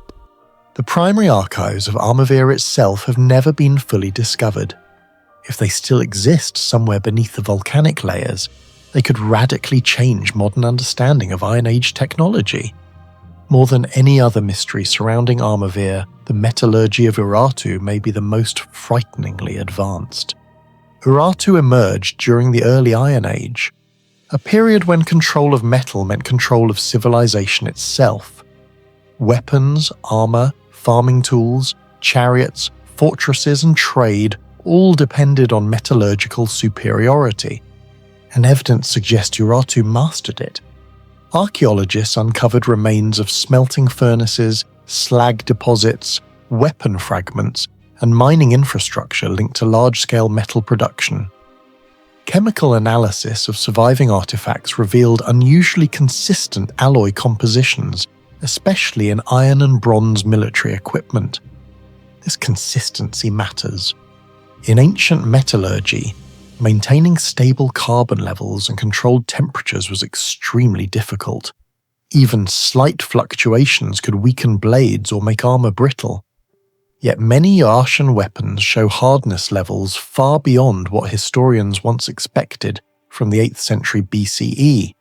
Some spearheads and blades appear to have undergone repeated heating and hammering cycles similar to primitive heat treatment techniques.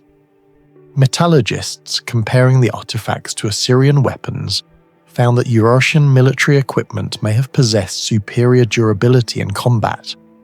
The kingdom's geography gave it access to enormous mineral wealth: iron, copper, and possibly tin roots crossing the Armenian highlands. But raw resources alone cannot explain the scale of production. What truly shocks researchers is the industrial organization behind it. Urartu built fortress chains across mountains, connected through roads, signal towers, storage depots, and hydraulic systems. Some historians believe these fortresses function like integrated military production centers rather than isolated defensive castles. Weapons could be manufactured, stored, transported, and redistributed rapidly across the kingdom. This resembled something far closer to a coordinated state military industry than most civilizations of the same era. Several furnace structures discovered across Urartian territory also reveal sophisticated airflow engineering. Their angled ventilation systems increased combustion efficiency while reducing fuel consumption, similar in principle to later draft furnace technologies. In regions where timber resources were limited, fuel efficiency would have been critical. Some researchers now argue that Urartu's real power did not come from kings or armies alone, but from engineers, miners, metallurgists, and logistics planners operating behind the scenes. Do you think Urartu's lost metallurgy was simply forgotten over time? Or could an entire advanced engineering system have vanished with the collapse of the kingdom? Share your thoughts in the comments below. In western Syria, near the Orontes River, the ruins of Apamea stretch across the landscape like the remains of a lost machine. Columns still stand in endless rows. Giant mosaics remain vivid after nearly 2,000 years. Underground water systems continue to function beneath shattered stone.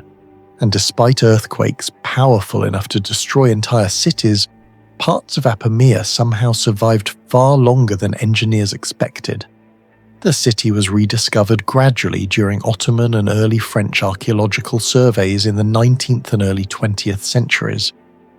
Excavations later revealed one of the largest Roman urban centers in the Middle East, covering more than 250 hectares and once housing an estimated population of over 100,000 people. But the deeper archaeologists dug, the stranger Apamea became. Apamea's most famous structure is its great colonnaded street, a massive avenue stretching nearly 2 kilometers. More than 1,200 columns once lined the road, many standing over 9 meters tall. From the air, the avenue appears astonishingly straight, even though the terrain beneath it is uneven and earthquake-prone. Modern engineers studying Roman surveying methods admit that maintaining such alignment over that distance would have required advanced geometric planning. Some measured sections deviate by only a few centimeters across hundreds of meters.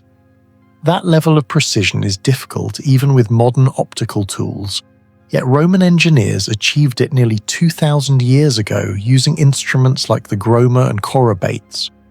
What makes Apamea unusual is that the road was not built on stable bedrock. Geological studies show the area sits near active seismic zones connected to the Dead Sea Transform fault system. In theory, centuries of tectonic activity should have distorted the avenue far more severely. Instead, excavations revealed layered foundations beneath parts of the street. Archaeologists discovered crushed stone bedding mixed with compacted sediment capable of dispersing stress and absorbing minor ground movement. Some engineers compare this to primitive seismic buffering systems used in modern construction.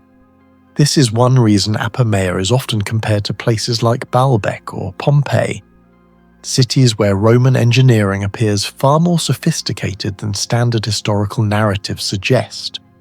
The scale of Apamea's construction creates another unresolved mystery. Many of the city's columns were carved from granite and basalt weighing several tons each, yet suitable quarries are located far from the site. Transporting a single granite column in antiquity was already a major logistical challenge. Transporting more than 1,000 seems almost impossible. Historians believe Roman builders used sledges, rollers, cranes, and teams of animals. However, calculations based on column weight suggest some pieces may have required hundreds of workers simultaneously. Even then, moving them across unstable terrain would have been extraordinarily dangerous. The mystery deepens when examining the precision of the stonework itself. Some columns contain symmetrical grooves and finishing marks so consistent that archaeologists suspect highly specialized cutting techniques. Experimental archaeology using reconstructed Roman tools often struggles to reproduce the same level of uniformity efficiently. Similar debates exist at Karnak and the granite quarries of Aswan, where ancient builders transported monoliths weighing hundreds of tons. Apamea may not match those extremes in size, but the scale of coordination remains staggering. What kind of organizational system allowed an ancient city to manage engineering projects at near-industrial levels centuries before modern machinery? One of Apamea's least discussed mysteries lies underground. Beneath the streets, archaeologists uncovered an extensive hydraulic network composed of drainage channels, reservoirs, and water distribution systems. Some sections still maintain structural integrity after nearly 2 millennia. Roman hydraulic engineering is already famous through aqueducts like those in Segovia, but Apamea demonstrates something even more complex: adaptation to seismic instability. Water channels beneath the city were built with carefully calculated gradients. If the slope became too steep, erosion would destroy the system. Too shallow, and water stagnation would occur. Yet many surviving sections maintain nearly ideal flow geometry. Researchers studying the mortar used in these channels identified compounds similar to Roman pozzolanic concrete. Laboratory analysis suggests the material contained volcanic ash and lime mixtures capable of resisting water penetration and chemical decay. Some Roman marine concretes have even shown evidence of becoming stronger over time due to mineral reactions with water. At Apamea, traces of unusual waterproof coatings were discovered along certain channels. Their exact composition remains debated, but some specialists believe local engineers modified standard Roman formulas to handle Syria's temperature fluctuations and mineral-rich groundwater. In modern engineering terms, parts of Apamea's water system display an understanding of hydrostatic pressure and erosion control far beyond what many expect from the ancient world. Syria has suffered devastating earthquakes throughout recorded history. One of the worst struck Apamea in 1157 CE, destroying much of the city. Yet several structures endured surprisingly well. Detailed surveys of fallen columns revealed that many were not rigidly fixed together. Instead, some blocks appear to have been intentionally designed with slight movement tolerance. Small gaps and metal connectors may have allowed structures to flex during seismic activity rather than shatter instantly. This principle resembles modern earthquake engineering systems known as base isolation, where buildings absorb movement instead of resisting it rigidly. Ancient builders in other seismic regions used similar concepts. At Machu Picchu, Inca stone walls survive earthquakes because their interlocking stones shift slightly without collapsing. In Japan, traditional wooden pagodas used flexible central columns to absorb seismic waves. But Apamea's methods are unusual because they appear within massive Roman stone architecture, which is typically associated with rigidity rather than flexibility. Some archaeologists argue the Romans learned seismic adaptation techniques from local Syrian builders, who understood regional geology better than imperial architects arriving from Europe. If true, Apamea may preserve evidence of lost collaboration between Roman engineering and indigenous Near Eastern construction knowledge. The greatest mystery of Apamea may be its mosaics. The city produced some of the largest Roman mosaics ever discovered. One famous mosaic, uncovered in the 1960s, measured more than 120 square meters and depicted mythological scenes with extraordinary detail. Even after centuries underground, many colors remained shockingly vivid. This should not happen. Pigments exposed to moisture, salts, oxidation, and temperature shifts normally degrade over time. Yet many tesserae from Apamea still display strong reds, blues, blacks, and gold-like tones after nearly 2,000 years. Scientific analysis revealed that artisans used highly purified minerals and advanced firing methods. Red colors likely came from iron oxides heated under carefully controlled oxygen conditions. Black tesserae may have used manganese-rich compounds resistant to fading. Some blue pigments show similarities to Egyptian blue, one of history's earliest synthetic pigments. Egyptian blue itself is extraordinary. Modern studies discovered it emits infrared luminescence invisible to the human eye, meaning ancient craftsmen accidentally created a material with properties now studied for advanced optics and security technologies. At Apamea, researchers believe mosaic workshops achieved comparable chemical sophistication. The tesserae also display astonishing uniformity. Millions of tiny cubes were cut to nearly identical dimensions. Producing that level of consistency manually would require an enormous labor force and strict quality control. Some historians compare the organization of Apamea's mosaic workshops to proto-industrial production systems. Teams may have specialized separately in quarrying, pigment preparation, kiln firing, cutting, transport, and assembly. Even more mysterious is the durability of the binding materials. Microscopic studies found certain mortars retained remarkable adhesion despite centuries of seismic activity and environmental stress. Modern restorers often struggle to recreate the same longevity. And there's another unsettling possibility. Some archaeologists suspect many surviving mosaics were never intended as simple decoration. Their geometric arrangements, repeated astronomical motifs, and symbolic symmetry suggest encoded religious or cosmological meanings now largely lost. If that interpretation is correct, then Apamea's mosaics were not merely art. They were engineered surfaces carrying cultural, mathematical, and symbolic information across centuries. What do you think is the most mysterious part of Apamea? The earthquake-resistant engineering, the impossible logistics, or the mosaics whose colors still refuse to die? Let us know in the comments below.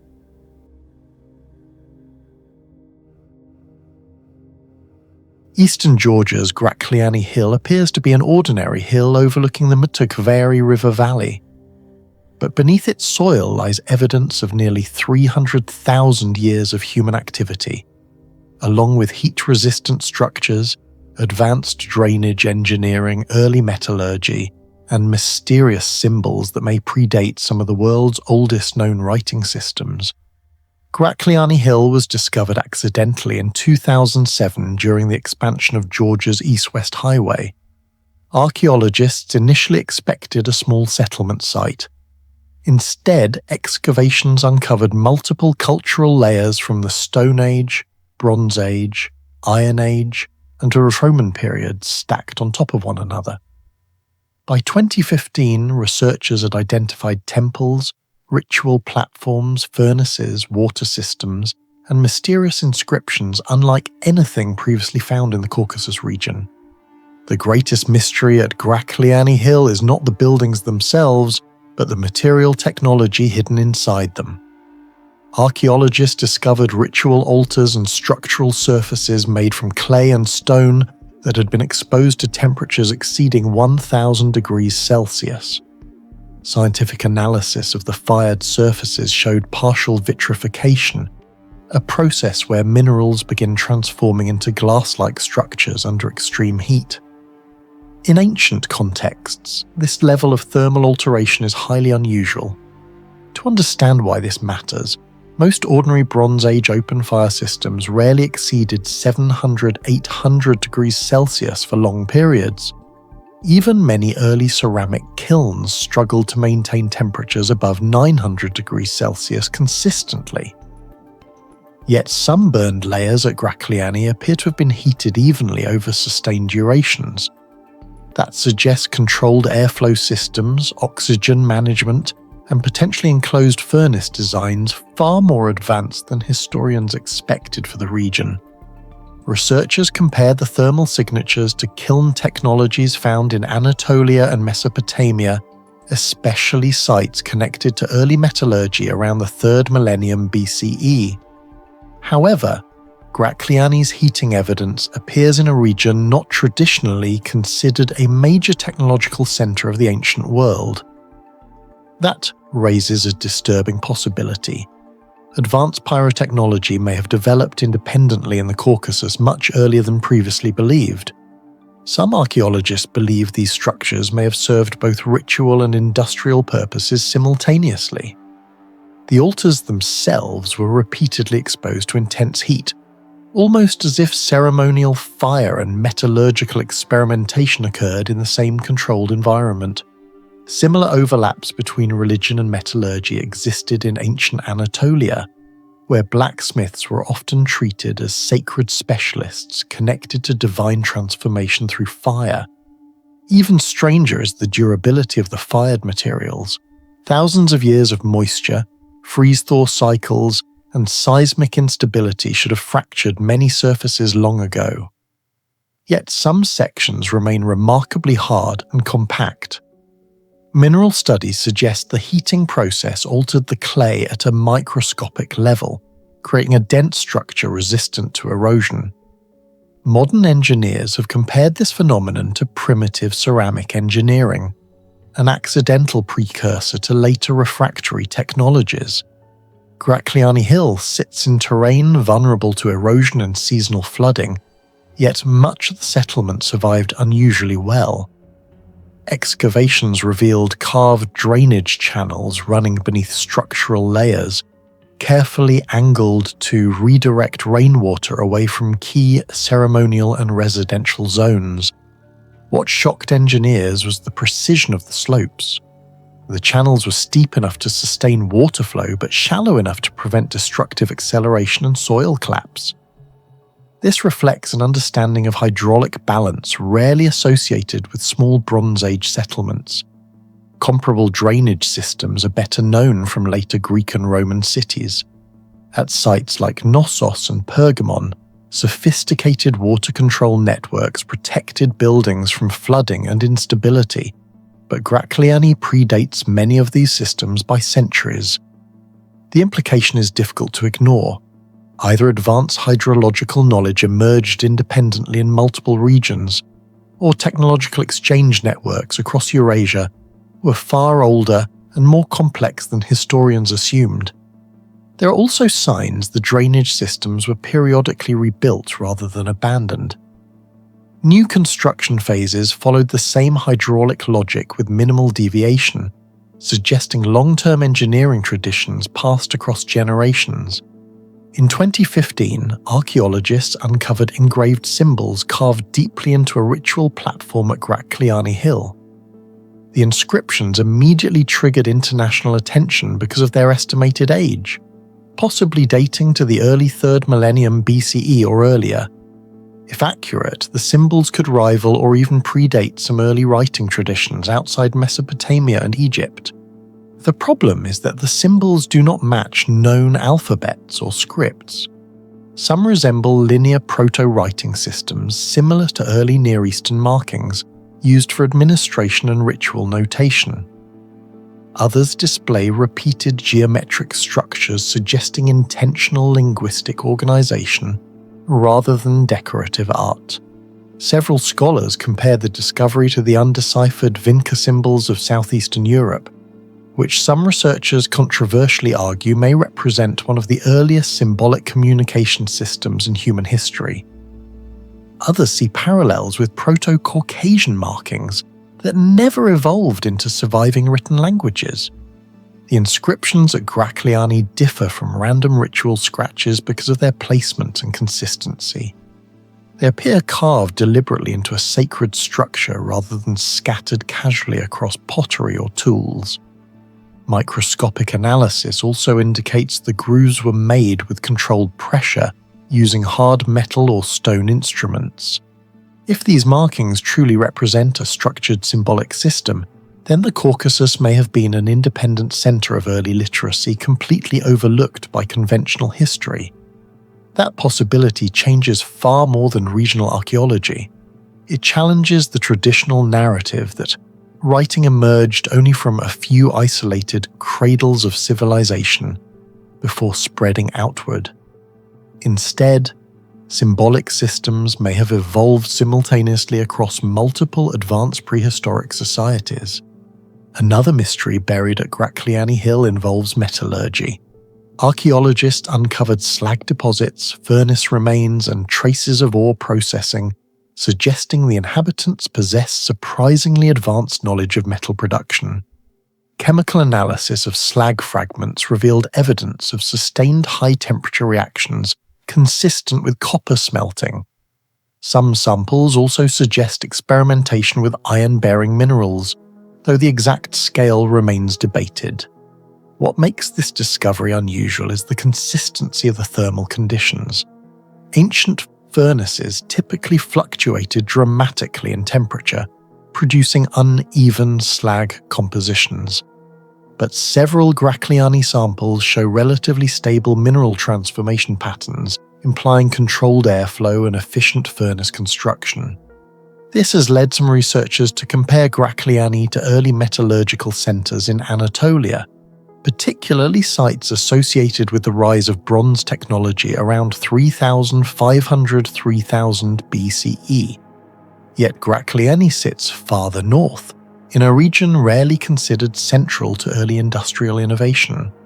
Some theories suggest the Caucasus may have served as a hidden transmission corridor linking Mesopotamian metallurgy with Eurasian steppe cultures. Others argue Gracliani developed its own localized technological traditions independently. Either explanation forces historians to reconsider how rapidly ancient technical knowledge could spread across prehistoric societies. One of the strangest aspects of Gracliani Hill is how later inhabitants treated older structures. Normally, ancient settlements expanded by demolishing previous layers and building over them without preserving earlier alignments.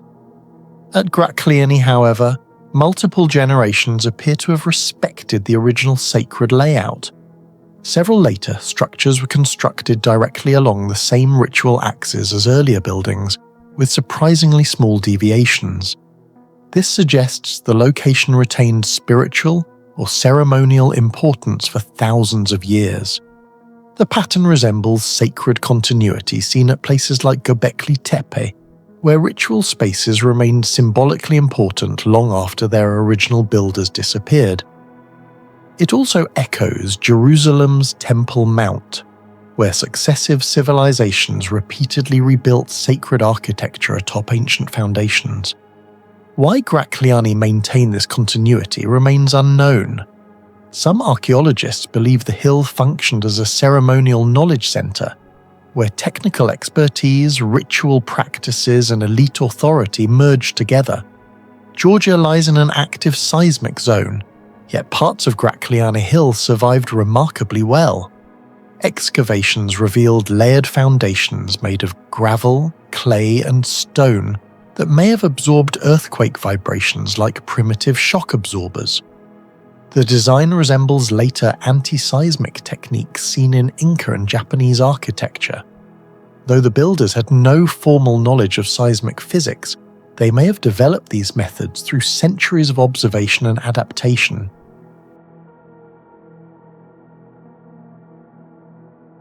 Miletus stood on the western coast of Anatolia, near the mouth of the Meander River, in what is now modern Turkey. Archaeologists first began major excavations there in the late 19th century under German teams led by Theodor Wiegand, uncovering buried streets, massive harbour structures, drainage tunnels, and one of the most mathematically organised cities of the ancient world. What shocked researchers was not simply the scale of the ruins, but how strangely modern the city appeared. Beneath layers of sediment and clapped stone was evidence of urban engineering that in some ways looked centuries ahead of its time. Miletus was once one of the richest ports in the Mediterranean. Ancient records describe fleets moving through 4 separate harbours, while merchants traded goods from Egypt, Persia, the Black Sea, and mainland Greece. Today, however, the ruins sit several kilometres inland. The sea that once powered the city is gone.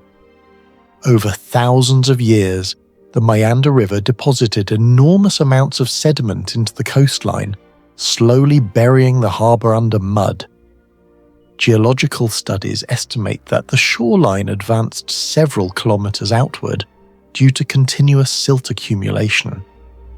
Yet despite this environmental disaster unfolding gradually around them, the people of Miletus somehow managed to keep the city functioning as a maritime power for centuries longer than many experts believe should have been possible. Excavations revealed traces of artificial canals, harbour walls, dredging systems, and engineered waterways apparently designed to control sediment flow. Some researchers compare the challenge faced by Miletus to modern river port engineering projects. Even today, ports near heavy sediment rivers require continuous maintenance using industrial dredging equipment. The fact that an ancient civilization attempted similar environmental control over 2,000 years ago raises difficult questions about the level of hydraulic knowledge they possessed. Unlike smaller ancient ports that were abandoned rapidly after silting began, Miletus adapted repeatedly. Archaeologists still debate how such a technologically limited society maintained this balancing act for so long. The city's layout created an even bigger mystery. After the Persian destruction of Miletus around 494 BCE, the city was rebuilt according to a strict geometric plan associated with Hippodamus of Miletus. Streets intersected at near-perfect right angles, dividing the city into standardized blocks with astonishing regularity. This grid plan is often described as one of the earliest examples of systematic urban planning in history. Modern surveys have shown that many streets maintain alignment accuracy despite the uneven coastal terrain beneath them. Some urban historians compare the precision of Miletus to later Roman colonial planning, yet Miletus predates many of those cities by centuries. The mystery is not simply that the city was organized, but how it was organized so accurately without modern surveying instruments. There were no laser levels, satellite mapping systems, or advanced optical tools. Some scholars suspect astronomical alignment played a role. Several major streets appear oriented in ways connected to seasonal solar positions. Similar directional techniques were later observed in Roman camps, Egyptian temples, and even Mesoamerican ceremonial cities such as Teotihuacan. But in Miletus, the precision was applied not just to monuments, but to an entire functioning metropolis. Beneath these streets lay another hidden system that continues to fascinate engineers today. Archaeologists uncovered extensive underground drainage and water management tunnels running beneath residential and commercial districts. Some sections were constructed from tightly fitted stone blocks capable of handling water flow while minimizing structural erosion. The gradients were carefully calculated so wastewater moved continuously without stagnation. In several areas, the sewer systems appear integrated directly into the city's original design instead of being added later as expansions. This level of planning was extremely unusual for the ancient world. Many early cities developed chaotically over centuries, with infrastructure added gradually as populations increased. Miletus appears different. Roads, housing zones, public buildings, marketplaces, and water systems seem to have been conceived as part of a unified urban model from the beginning. Some historians have even described Miletus as one of history's earliest proto-modern cities because of this coordinated infrastructure. The city's enormous theatre presents another unsolved technological puzzle. Theatre of Miletus could hold roughly 15,000 to 20,000 spectators, making it one of the largest theatres in Anatolia. Yet the greatest mystery is its acoustics. Experiments at ancient Greek theatres repeatedly demonstrate that a normal human voice can travel remarkable distances without amplification. Acoustic engineers studying these sites discovered that limestone seating absorbs low-frequency background noise while reflecting speech frequencies upward toward audiences. However, some modern researchers argue the effectiveness of ancient theatres occasionally exceeds what standard acoustic models predict. The geometry of seating angles, stage positioning, and curved structural forms appears too refined to be entirely accidental. Similar mysteries exist at theatres in Epidaurus, where whispered sounds can reportedly reach upper rows with surprising clarity. In Miletus, the combination of scale and acoustic performance suggests the builders possessed sophisticated empirical knowledge developed through generations of experimentation. But perhaps the most unsettling mystery surrounding Miletus is intellectual rather than architectural. The city was home to some of the most influential thinkers in early scientific history, including Thales of Miletus and Anaximander. Long before formal science existed, these thinkers proposed ideas that directly challenged mythological explanations of reality. Thales allegedly predicted a solar eclipse in 585 BCE, an event so extraordinary that ancient writers treated it almost as supernatural. If the account is accurate, it implies access to systematic astronomical observations or predictive methods inherited from Babylonian knowledge systems. Yet some historians argue Miletus may have done more than merely borrow foreign science. The city's intellectual environment may have transformed scattered observational traditions into something closer to rational scientific inquiry. Anaximander proposed that Earth floated unsupported in space rather than resting on divine foundations. He also attempted to create one of the earliest known maps of the world. These ideas sound astonishingly modern for a civilization operating over 2,500 years ago. The emergence of such concepts inside a city already demonstrating advanced urban engineering has led some researchers to wonder whether Miletus represented a rare convergence of scientific, mathematical, and technological innovation unmatched in much of the ancient Mediterranean. Environmental evidence also reveals how fragile even advanced civilizations can become.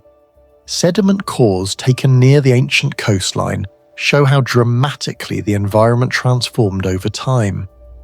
As harbours became unusable and maritime trade declined, Miletus slowly lost its economic power.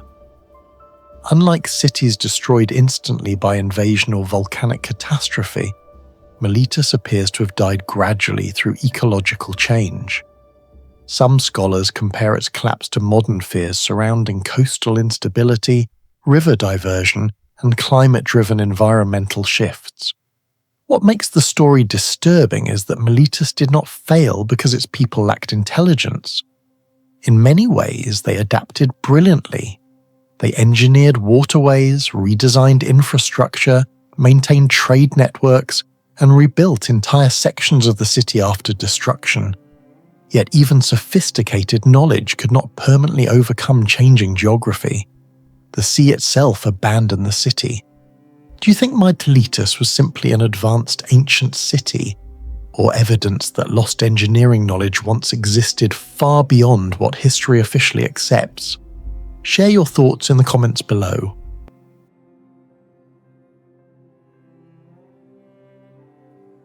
Southern Georgia holds the ruins of Samshvilde, a massive fortress city built atop a volcanic basalt plateau surrounded by the deep canyons of the Krami and Chivchavi rivers. Archaeologists believe the site was inhabited as early as the Late Bronze Age, more than 3,000 years ago, before becoming one of the most important fortified cities of medieval Georgia. Although local people had known about the ruins for centuries, systematic archaeological investigations only intensified during the 20th century. Excavations uncovered collapsed churches, hidden tunnels, massive fortification walls, underground reservoirs, and evidence of complex urban planning spread across nearly 40 hectares. What immediately puzzled researchers was how such an advanced and heavily fortified city could survive for centuries atop an isolated volcanic rock formation with limited natural resources. The deeper archaeologists dug, the stranger Samshvilde became. The first major mystery is the city's location itself. Samshvilde was constructed on a naturally defended basalt peninsula, with sheer cliffs dropping more than 80 meters in some areas. From above, the site resembles a gigantic stone warship anchored between two rivers. Historians compare its defensive position to Machu Picchu and Masada because attackers could approach only through narrow corridors. Yet transporting thousands of tons of construction stone onto the plateau remains difficult to explain. Some wall sections contain basalt blocks weighing several tons each. In multiple areas, the stones were fitted together with remarkable precision despite the absence of advanced cranes or modern lifting systems.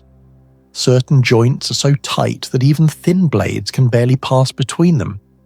Engineers studying the ruins notice something even more unusual. Many of the oldest defensive walls appear to use primitive seismic-resistant construction. Instead of rigidly locking every stone with thick mortar, builders allowed tiny movement between blocks. During earthquakes, this flexibility could dissipate shock waves rather than concentrating stress in one point. Modern anti-seismic architecture uses a similar principle. The comparison has led some researchers to argue that Samshvilde's builders possessed far more sophisticated engineering knowledge than previously assumed. Georgia sits in an active seismic zone where earthquakes above magnitude 6 have repeatedly struck throughout history. Yet portions of Samshvilde's fortifications survived for over a millennium. That survival remains difficult to fully explain. Perhaps the greatest mystery surrounding Samshvilde is water.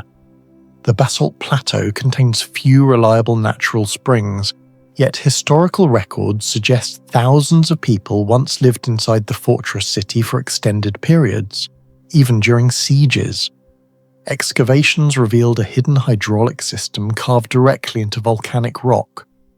Archaeologists discovered underground cisterns, narrow channels, filtration chambers, and massive storage pits capable of collecting rainwater and preserving it for long periods.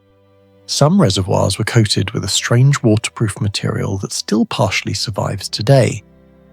Laboratory analysis suggests mixtures of lime, volcanic ash, clay minerals, and organic additives may have been used to create a highly durable sealing compound. The technology resembles the famous hydraulic concrete of ancient Rome. Roman marine concrete has survived nearly 2,000 years of seawater erosion because volcanic ash reacts chemically with lime to strengthen over time. Researchers believe Samsfjorda's builders may have independently discovered a similar process using Caucasian volcanic minerals. Several underground channels also maintain extremely stable temperatures year-round. This raises the possibility that the city used passive cooling systems similar to those found in Persian desert settlements such as Yakhchal. The deeper tunnels remain only partially explored because collapses and unstable rock continue to block access. Some archaeologists suspect much of the hydraulic network still lies hidden beneath the ruins. During the medieval era, Samsfjorda became a major Christian centre containing multiple churches, monasteries and ceremonial buildings. Many of these structures endured invasions from Byzantines, Seljuks, Mongols and Timur's armies. What astonishes engineers is not simply that the churches survived war, but that parts of them survived centuries of earthquakes. Several domes and arches distribute weight with surprising efficiency. Instead of concentrating downward force directly in the centre, the structures redirect pressure outward into thick supporting walls. This method resembles load distribution systems later perfected in Byzantine and Gothic architecture. One ruined church contains stone blocks with unusually precise angular cuts, reducing structural weakness where cracks normally form. Some historians compare the technique to Inca masonry in Peru, where multi-angled stones helped buildings resist seismic movement. Even more mysterious are the traces of metallic reinforcement discovered in certain collapsed sections. Corroded iron clamps may once have connected stone layers internally, increasing flexibility under stress.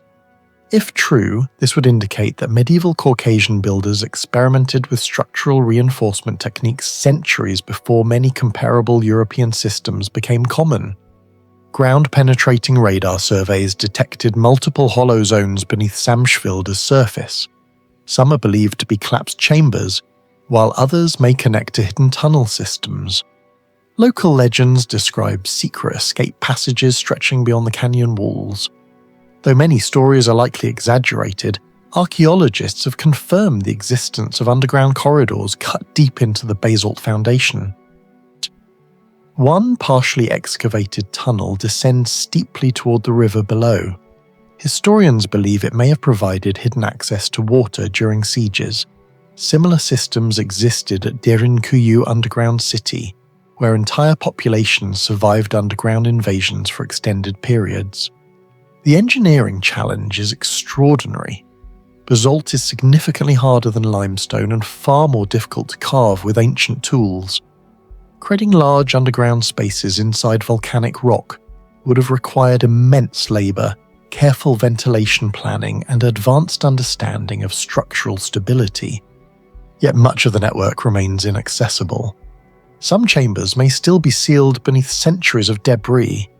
Excavations around Samsfjorda uncovered weapons, tools, furnace remains, and metal fragments indicating surprisingly advanced metallurgical activity.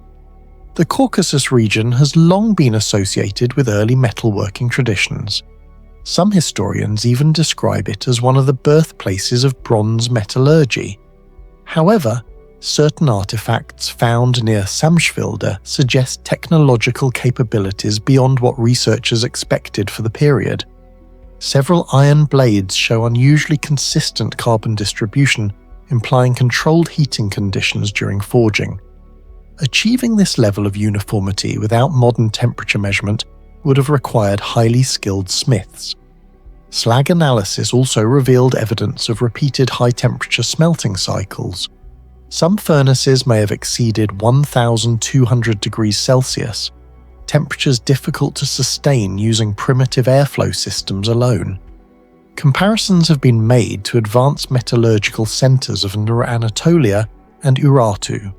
This raises the possibility that Samsfjorda participated in a large technological trade network stretching across the ancient Near East. The full scale of this network remains unknown. Despite its nearly unbeatable geography, Samsfield eventually declined and was abandoned. Historical chronicles describe repeated invasions and political instability, but many archaeologists believe warfare alone cannot explain the city's collapse. Evidence suggests periods of depopulation occurred gradually. Some water systems stopped functioning.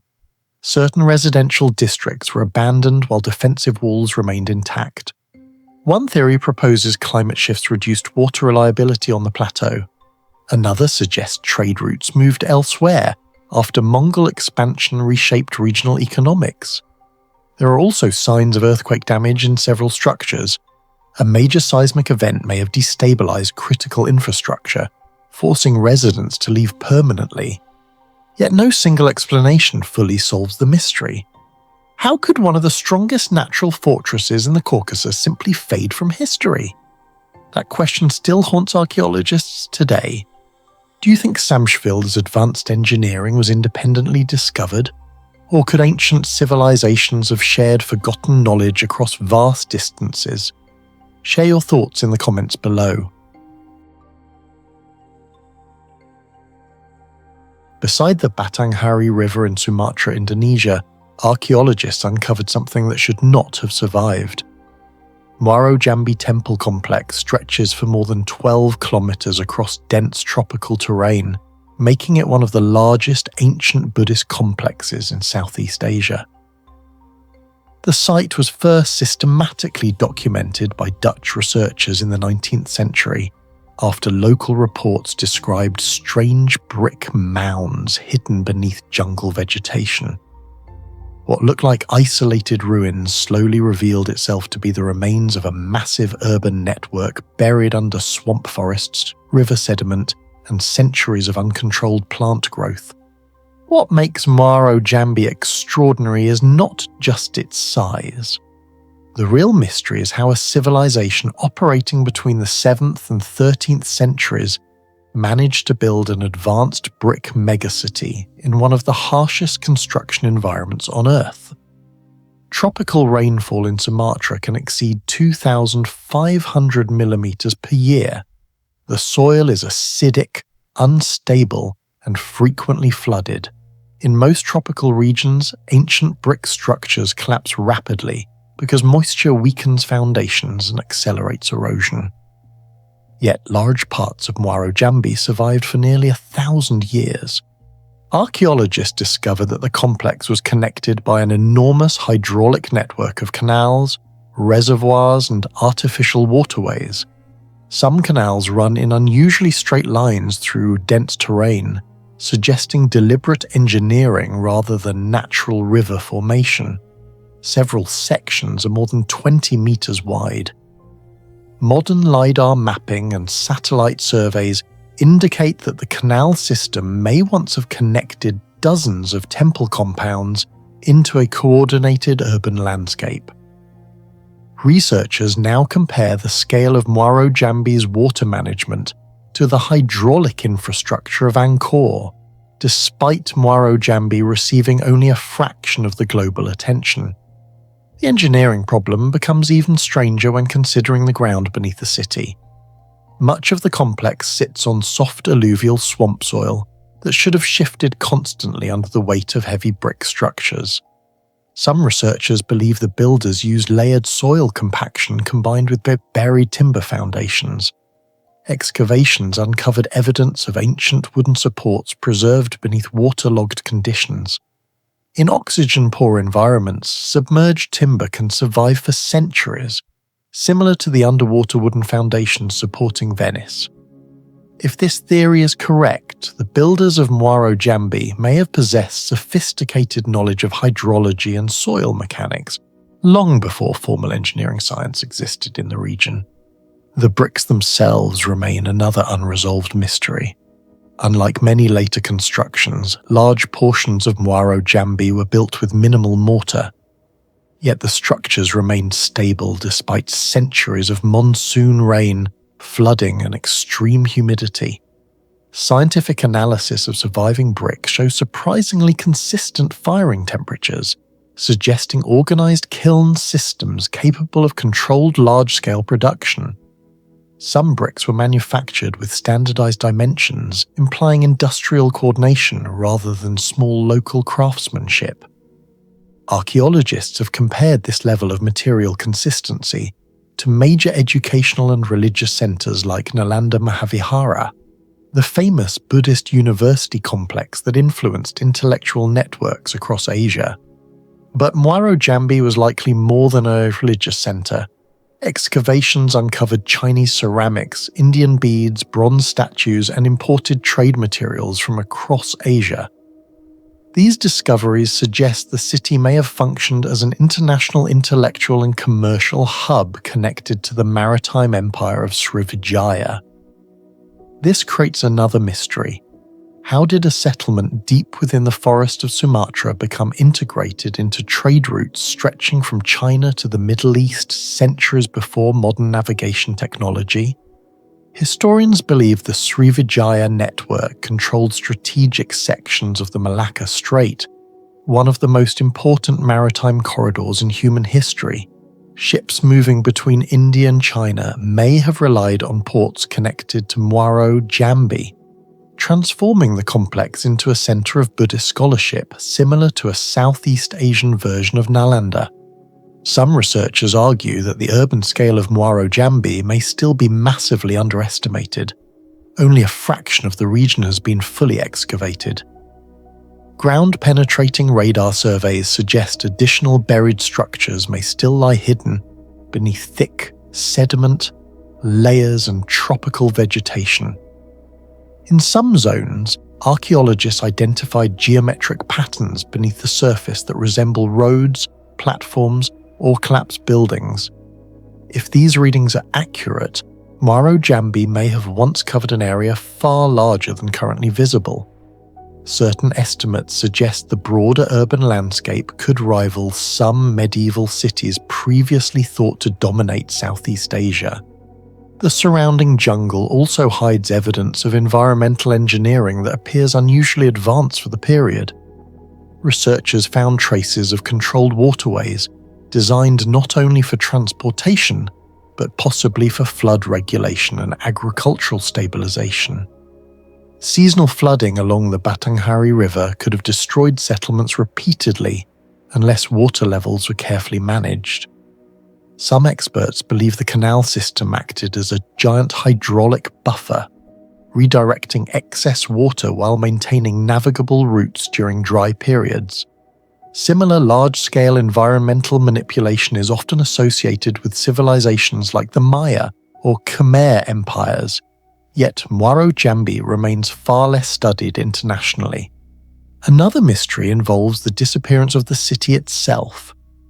Unlike ancient urban centers destroyed by obvious invasion or catastrophic warfare, Muaro Jambi shows relatively limited evidence of violent destruction.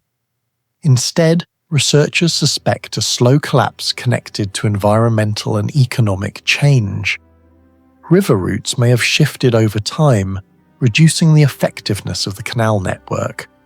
Trade patterns across Southeast Asia also changed dramatically between the 13th and 14th centuries as political powers shifted and Islamic maritime kingdoms expanded. Once hydraulic maintenance declined, the jungle may have reclaimed the city with astonishing speed. In tropical climates, abandoned structures can disappear beneath vegetation within decades. Over centuries, entire urban landscapes become nearly invisible from ground level. This disappearance into rainforest has led some archaeologists to describe Muaro Jambi as a tropical Pompeii without volcanic ash. Unlike stone cities preserved in deserts, Muaro Jambi existed in an ecosystem actively trying to erase human construction. The fact that so much survived at all suggests the original engineering was far more durable than historians once believed.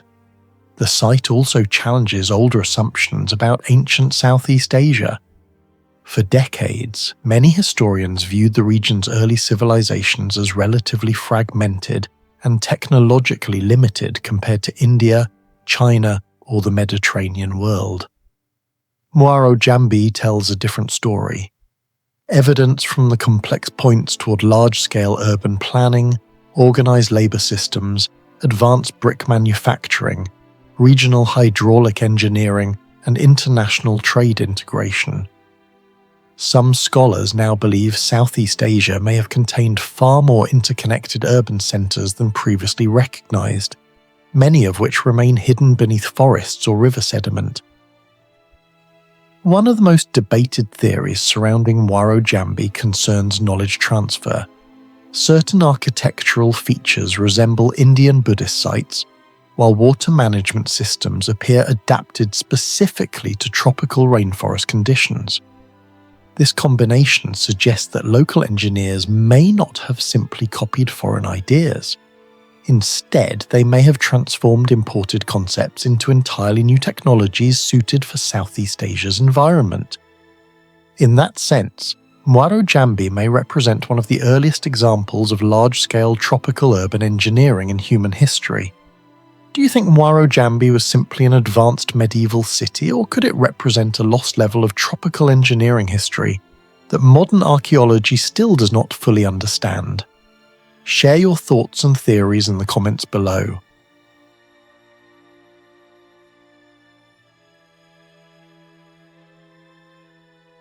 Buried beneath the mound of Tel Mardich in modern-day Ebla, archaeologists in 1964 initially believed they had uncovered another forgotten Bronze Age settlement.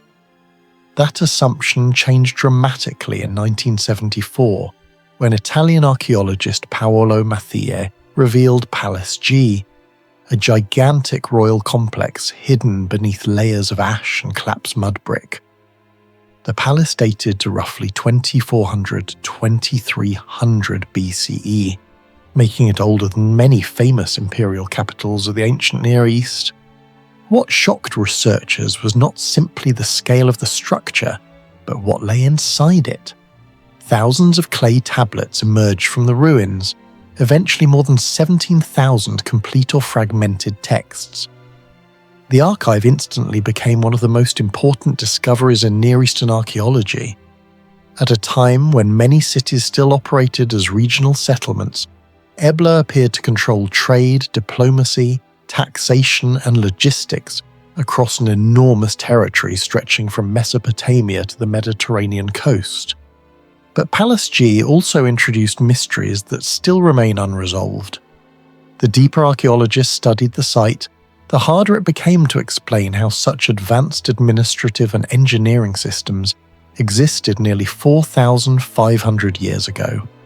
The greatest mystery inside Palace G was the archive itself. Many tablets were not randomly scattered after the city's destruction. Instead, they appeared arranged in deliberate categories. Some were grouped by economic function, others by diplomatic subject, and several rooms seemed specialized for particular types of records. Researchers discovered evidence suggesting the tablets had originally been stored on wooden shelves. When the palace burned, the shelves collapsed inward, preserving the organizational layout almost like a frozen filing system. Some tablets even remained standing upright after the fire. For a civilization this ancient, the complexity was astonishing. The archive included trade inventories, diplomatic treaties, livestock records, royal decrees, tax documents, and multilingual dictionaries. Some scholars compared the organizational structure to a primitive information processing system operating thousands of years before paper archives or alphabetic indexing existed. The logistical challenge alone seems almost impossible. Estimates suggest Ebla managed tens of thousands of animals and huge quantities of textiles, silver, timber, grain, and imported luxury goods. Maintaining accurate records without paper, mechanical calculation tools, or standardized alphabets required an enormous intellectual infrastructure. Compared with many neighboring Bronze Age cities, Ebla's bureaucracy appears centuries ahead of its time. Some historians argue that Palace G represents one of humanity's earliest known examples of centralized state administration functioning at near-imperial scale.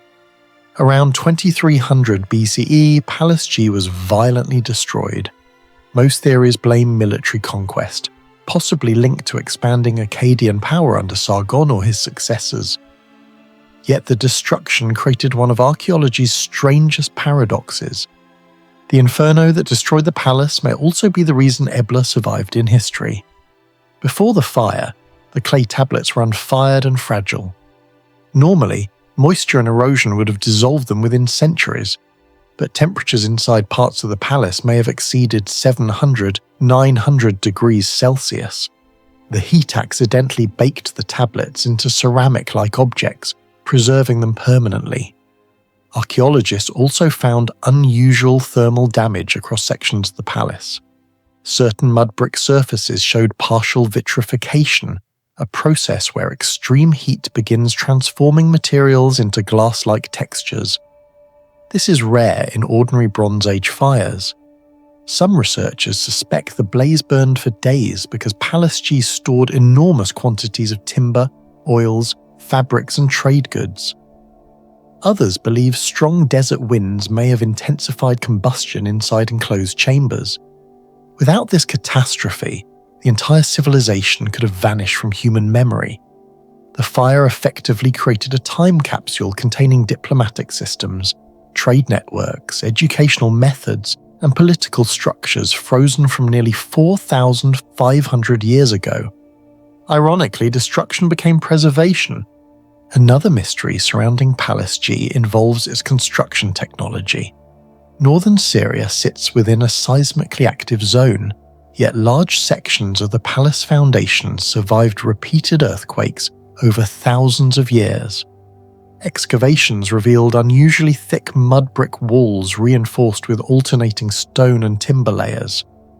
In several areas, archaeologists identified softer buffer materials placed between structural sections. Modern earthquake-resistant engineering often uses flexible layers to absorb seismic energy, and some researchers believe Ebla's builders may have unknowingly applied similar principles. The palace itself was enormous by Bronze Age standards. Ceremonial halls rose higher than most neighbouring structures of the era, while certain walls measured several meters thick. Despite erosion and seismic activity, the overall layout remained remarkably stable.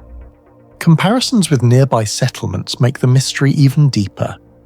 Many regional cities from the same period collapsed almost entirely under environmental stress, yet Palace G preserved much of its structural footprint. Geological evidence suggests northern Syria experienced multiple destructive earthquakes during antiquity, raising the question of how Ebla's architects achieved such resilience. Researchers still debate whether these techniques were developed through long experimentation or inherited from earlier traditions now lost to history. The tablets from Palace G forced historians to rethink Bronze Age intelligence itself. Among the archives were economic calculations, multilingual word lists, educational texts, and administrative training documents.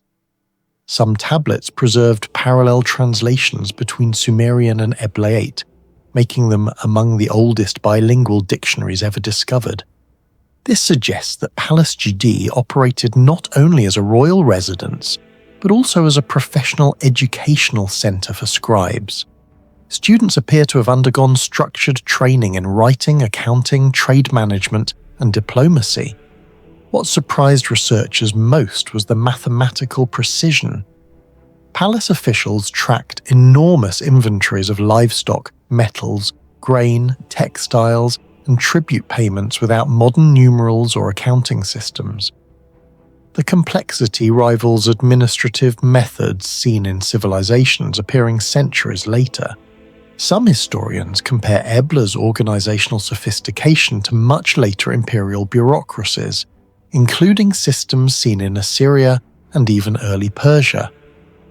The idea that such advanced state management existed around 2400 BCE continues to challenge traditional timelines of civilizational development. Even more mysterious is how rapidly Ebla rose to power. Within a relatively short historical window, the city became one of the dominant political and economic centers of the ancient Near East before disappearing in catastrophic destruction. Artifacts discovered in Palace G revealed connections stretching across vast distances. Archaeologists identified materials linked to Mesopotamia, Anatolia, the Levant and regions near the Mediterranean coast. Luxury woods, precious stones, metals, oils, and textiles moved through Ebla in enormous quantities. This creates another major mystery. How did a Bronze Age kingdom maintain such stable long-distance trade without advanced navigation systems, large military infrastructure, or modern transportation technology? Some tablets reference caravans carrying massive cargo loads across difficult terrain. Others describe tribute systems and diplomatic exchanges involving multiple kingdoms. Maintaining such operations required route intelligence, resource forecasting, multilingual communication, and political coordination on a scale once considered impossible for the period. Researchers estimate that Ebla controlled critical trade corridors connecting inland Syria to Mediterranean ports. Some comparisons suggest its economic influence rivaled major Mesopotamian powers of the same era. Yet unlike Egypt or Akkad, Ebla almost disappeared from history entirely until modern excavation rediscovered it beneath Tel Marduk. This raises unsettling questions about how many other advanced Bronze Age centres may still remain buried and forgotten. The Mediterranean coast of modern-day Syria hid one of the most shocking archaeological discoveries of the 20th century. In 1928, a farmer accidentally struck an ancient stone tomb while ploughing his field at Ras Shamra. French archaeologist Claude Schaeffer soon arrived at the site, and what emerged from the ground stunned the archaeological world. Beneath the soil lay the remains of Ugarit, a Bronze Age port kingdom dating back more than 3,400 years. At the centre stood the royal palace of Ugarit, a massive administrative complex covering nearly 6,500 square meters, with around 90 rooms, multiple courtyards, archives, workshops, staircases, and hidden corridors. For its era, the palace was enormous, larger than many royal complexes from Mycenaean Greece, and comparable in scale to elite administrative centres in Hattusa and Mari. Yet the true mystery was not its size. It was the level of technological organisation hidden inside. Archaeologists uncovered thousands of clay tablets preserved by fire after the city's destruction around 1190 BCE.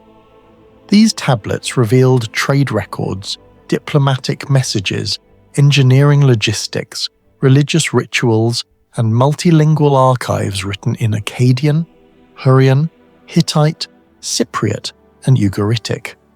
The palace appeared less like a primitive Bronze Age residence and more like an advanced information processing centre centuries ahead of its time. One of the greatest mysteries of Ugarit was discovered inside its archives, a cuneiform alphabet unlike anything previously known. Most Bronze Age writing systems used hundreds of symbols. Egyptian hieroglyphs contained over 700 signs. Akkadian cuneiform often required memorizing 600 to 1,000 characters, but Ugarit used roughly 30 symbols. This simplified alphabetic cuneiform system is considered one of the earliest true alphabets in human history. The shocking part is how suddenly it appeared. Scholars still debate whether the system evolved locally or emerged through lost experimentation in trade networks across the Eastern Mediterranean. The efficiency of the script radically reduced the complexity of literacy. Messages could be recorded faster, copied more easily, and distributed across administrative departments with unprecedented speed for the late Bronze Age. Some researchers compare this transition to the shift from early computer coding languages to modern simplified programming syntax. Even more mysterious is the fact that such a revolutionary writing system emerged not in Egypt or Mesopotamia, the dominant superpowers of the era, but in a relatively small coastal kingdom. Why Ugarit? And why did this system vanish so quickly after the city's collapse? Some historians believe the destruction of Ugarit may have erased a major intellectual centre, before its innovations could fully spread across the ancient world. The eastern Mediterranean sits near multiple seismic fault zones, and archaeological evidence suggests that earthquakes repeatedly struck the region during the Bronze Age. Yet parts of the royal palace remained standing long after surrounding structures collapsed. The palace builders appear to have used unusual load distribution techniques rarely seen in other contemporary architecture. Instead of concentrating massive weight into rigid linear walls, many sections were divided into smaller structural units, connected through narrow transitional corridors and open courtyards. This fragmented design may have reduced catastrophic chain collapse during seismic activity. Some foundation stones also show signs of slight movement and compression, rather than complete rigid fixation. Modern engineers studying ancient seismic architecture have noted similarities between these patterns and later anti-earthquake techniques used in parts of Anatolia and Persia. Compared to the heavily centralized throne hall architecture of Palace of Knossos, or the rigid megaron-centered palaces of Mycenaean Greece, Ugarit's layout appears unusually decentralized and compartmentalized. Even drainage channels may have played a structural role. Water tunnels beneath the palace potentially reduce soil pressure during seasonal moisture changes, stabilizing sections of the foundation over centuries. No surviving text explains these engineering decisions, which raises an unsettling possibility. Were the builders working from generations of accumulated seismic knowledge now completely lost? Summer temperatures along the Syrian coast regularly exceed 35 degrees Celsius, yet several rooms inside the palace maintained surprisingly stable internal conditions. Archaeologists discovered that thick limestone walls, shaded courtyards, elevated ceilings, and carefully aligned corridors work together to create passive cooling effects. Certain hallways appear positioned specifically to channel sea winds into interior sections of the complex. Some researchers compare the system to the Persian windcatcher technology that would become famous centuries later. Subterranean water channels beneath parts of the palace may also have contributed to temperature regulation. As air moved across cooler underground surfaces, interior heat could have been reduced naturally without mechanical systems. The engineering precision is remarkable considering the technological limitations of the era. Maintaining airflow across large stone structures requires advanced understanding of pressure differentials, thermal retention, and ventilation geometry. At sites such as Marie and Hattusa, passive cooling existed in limited forms, but the integration seen at Ugarit appears unusually sophisticated and systematic. Some sections of the palace even show evidence of hydraulic planning tied directly into architectural design, suggesting engineers coordinated water management and climate control simultaneously. For a civilization over 3,000 years old, the complexity borders on unbelievable. Perhaps the strangest mystery surrounding Ugarit is how globally connected the kingdom became. The palace archives contain correspondence with Egypt, the Hittite Empire, Cyprus, Canaanite cities, and regions as far as Mesopotamia. Imported goods included copper from Cyprus, ivory from Africa, tin from Central Asia, and luxury ceramics from across the Mediterranean. This level of international coordination required precise scheduling, maritime navigation, diplomatic standardization, and inventory management.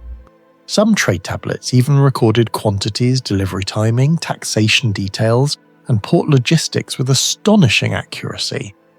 The palace essentially functioned as a Bronze Age command center. Many historians compare Ugarit to a prototype of later Phoenician trade systems, but Ugarit existed centuries earlier. Some experts believe its port may have been one of the most important communication hubs in the eastern Mediterranean before the Bronze Age collapse. Yet the technology behind this coordination remains partially unexplained. Bronze Age ships were vulnerable to storms, piracy, and navigational limitations. Communication between kingdoms could take weeks or months. Despite these challenges, Ugarit maintained a remarkably stable multinational network for generations. The palace archives reveal a civilization operating with administrative complexity that many people associate only with much later empires. Around 1190 BCE, everything ended. The royal palace of Ugarit was suddenly destroyed during the catastrophic Late Bronze Age collapse, a period when multiple advanced civilizations across the Mediterranean fell almost simultaneously. Mycenaean Greece declined, Hittite power disappeared, trade systems collapsed across entire regions. At Ugarit, archaeologists found tablets still sitting on shelves, unfinished diplomatic correspondence, and administrative records abandoned mid-process. One famous letter from the king of Ugarit desperately warned allies that enemy ships had appeared offshore while much of the kingdom's military forces were away. Then silence. The city burned and the palace collapsed. What do you think really destroyed Ugarit so suddenly? Invasion, climate catastrophe, earthquakes, or something history still hasn't uncovered? Share your theory in the comments below. The Euphrates River in eastern Syria, Dura Europos Synagogue remained hidden beneath desert sand for nearly 1,700 years. What emerged was not just an ancient synagogue, but one of the most scientifically puzzling archaeological discoveries ever made. A building whose wall paintings, engineering methods, and underground warfare technology seem centuries ahead of their time. The site of Dura Europos was first identified in the 1920s after British soldiers accidentally uncovered painted walls while digging military trenches near the Euphrates. Major excavations led by Yale University and French archaeologist Franz Cumont soon revealed an entire Roman frontier city buried beneath layers of desert sand. In 1932, archaeologists entered a modest-looking synagogue structure and discovered something completely unexpected. Nearly every interior wall was covered with massive, vividly coloured paintings dating to around 244 CE. At the time, many scholars believed ancient Jewish religious spaces avoided large-scale figurative imagery entirely. Dura Europos shattered that assumption overnight. But the real mystery was not the paintings themselves. It was how they survived. The murals inside the synagogue are among the best preserved ancient paintings ever discovered from the Roman East.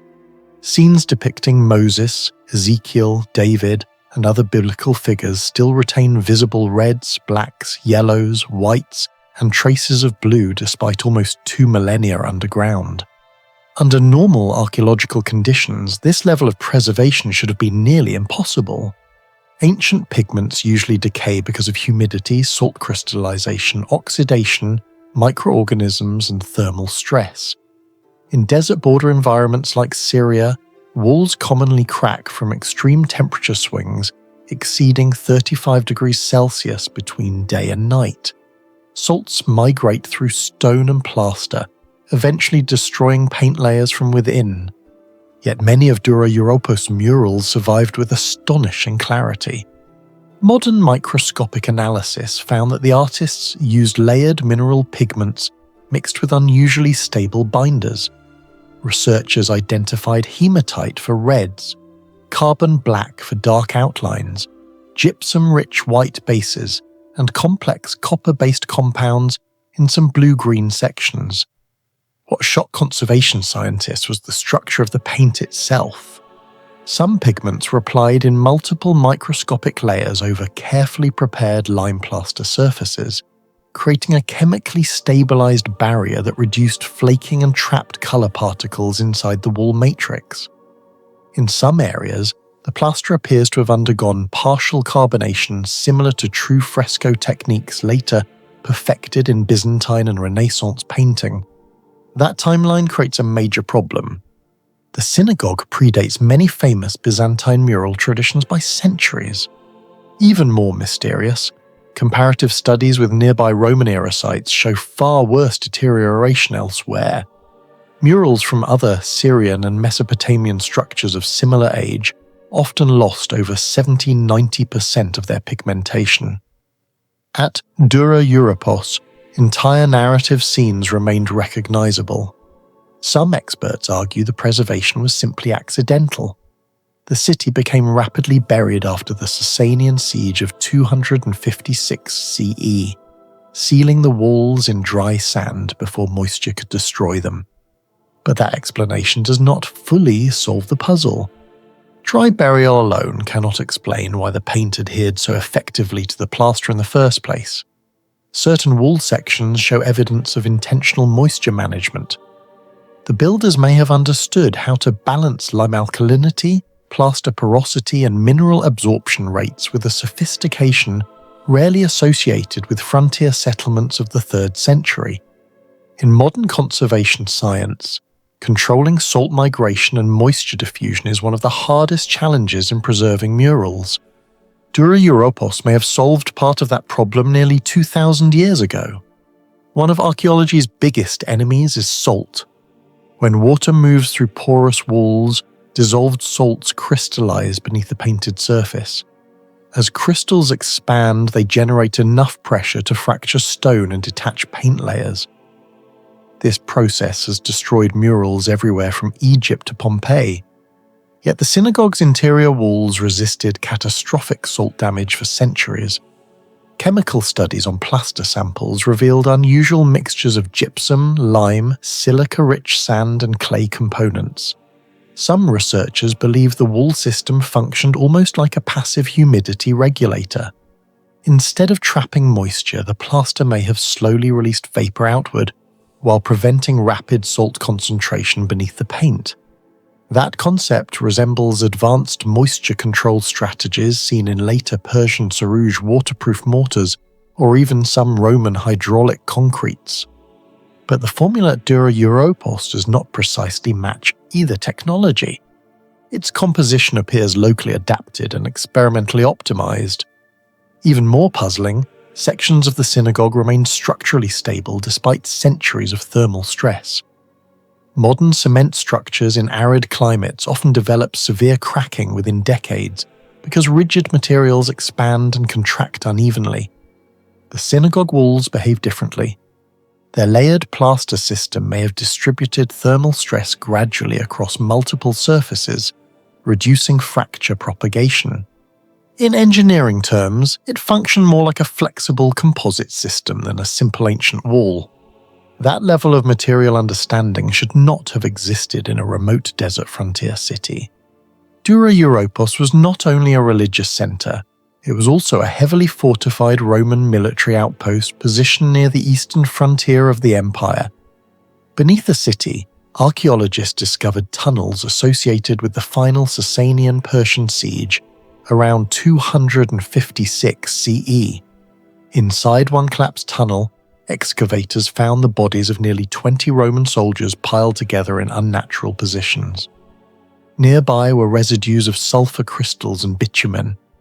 This led historian Simon James to propose one of the most controversial theories in ancient military history.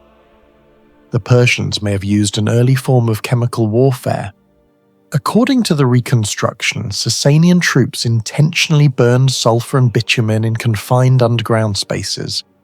The reaction would have produced sulfur dioxide and possibly hydrogen sulfide gases. In enclosed tunnels with minimal ventilation, those gases could rapidly incapacitate or suffocate defenders. Experiments with reconstructed combustion conditions suggest lethal concentrations may have formed within minutes.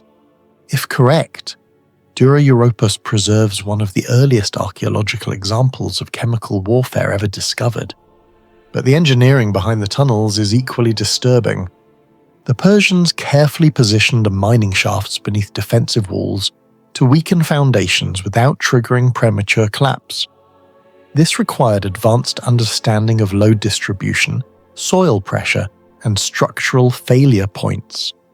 Roman countermeasures attempted to intercept them underground, creating a deadly subterranean battle zone beneath the city itself. The precision of these operations rivals siege engineering techniques documented more than 1,000 years later. Another mystery appears inside the synagogue's interior design. The placement of upper windows creates controlled beams of sunlight that illuminate specific mural zones during parts of the day. some scenes become dramatically visible only under certain lighting angles. Modern simulations suggest that even small positional shifts in window height or orientation would disrupt the effect entirely. This raises an uncomfortable question. Was the lighting system intentional? If so, the builders possessed highly practical knowledge of solar geometry and interior illumination dynamics long before similar sacred light effects became famous in Byzantine churches and Gothic cathedrals.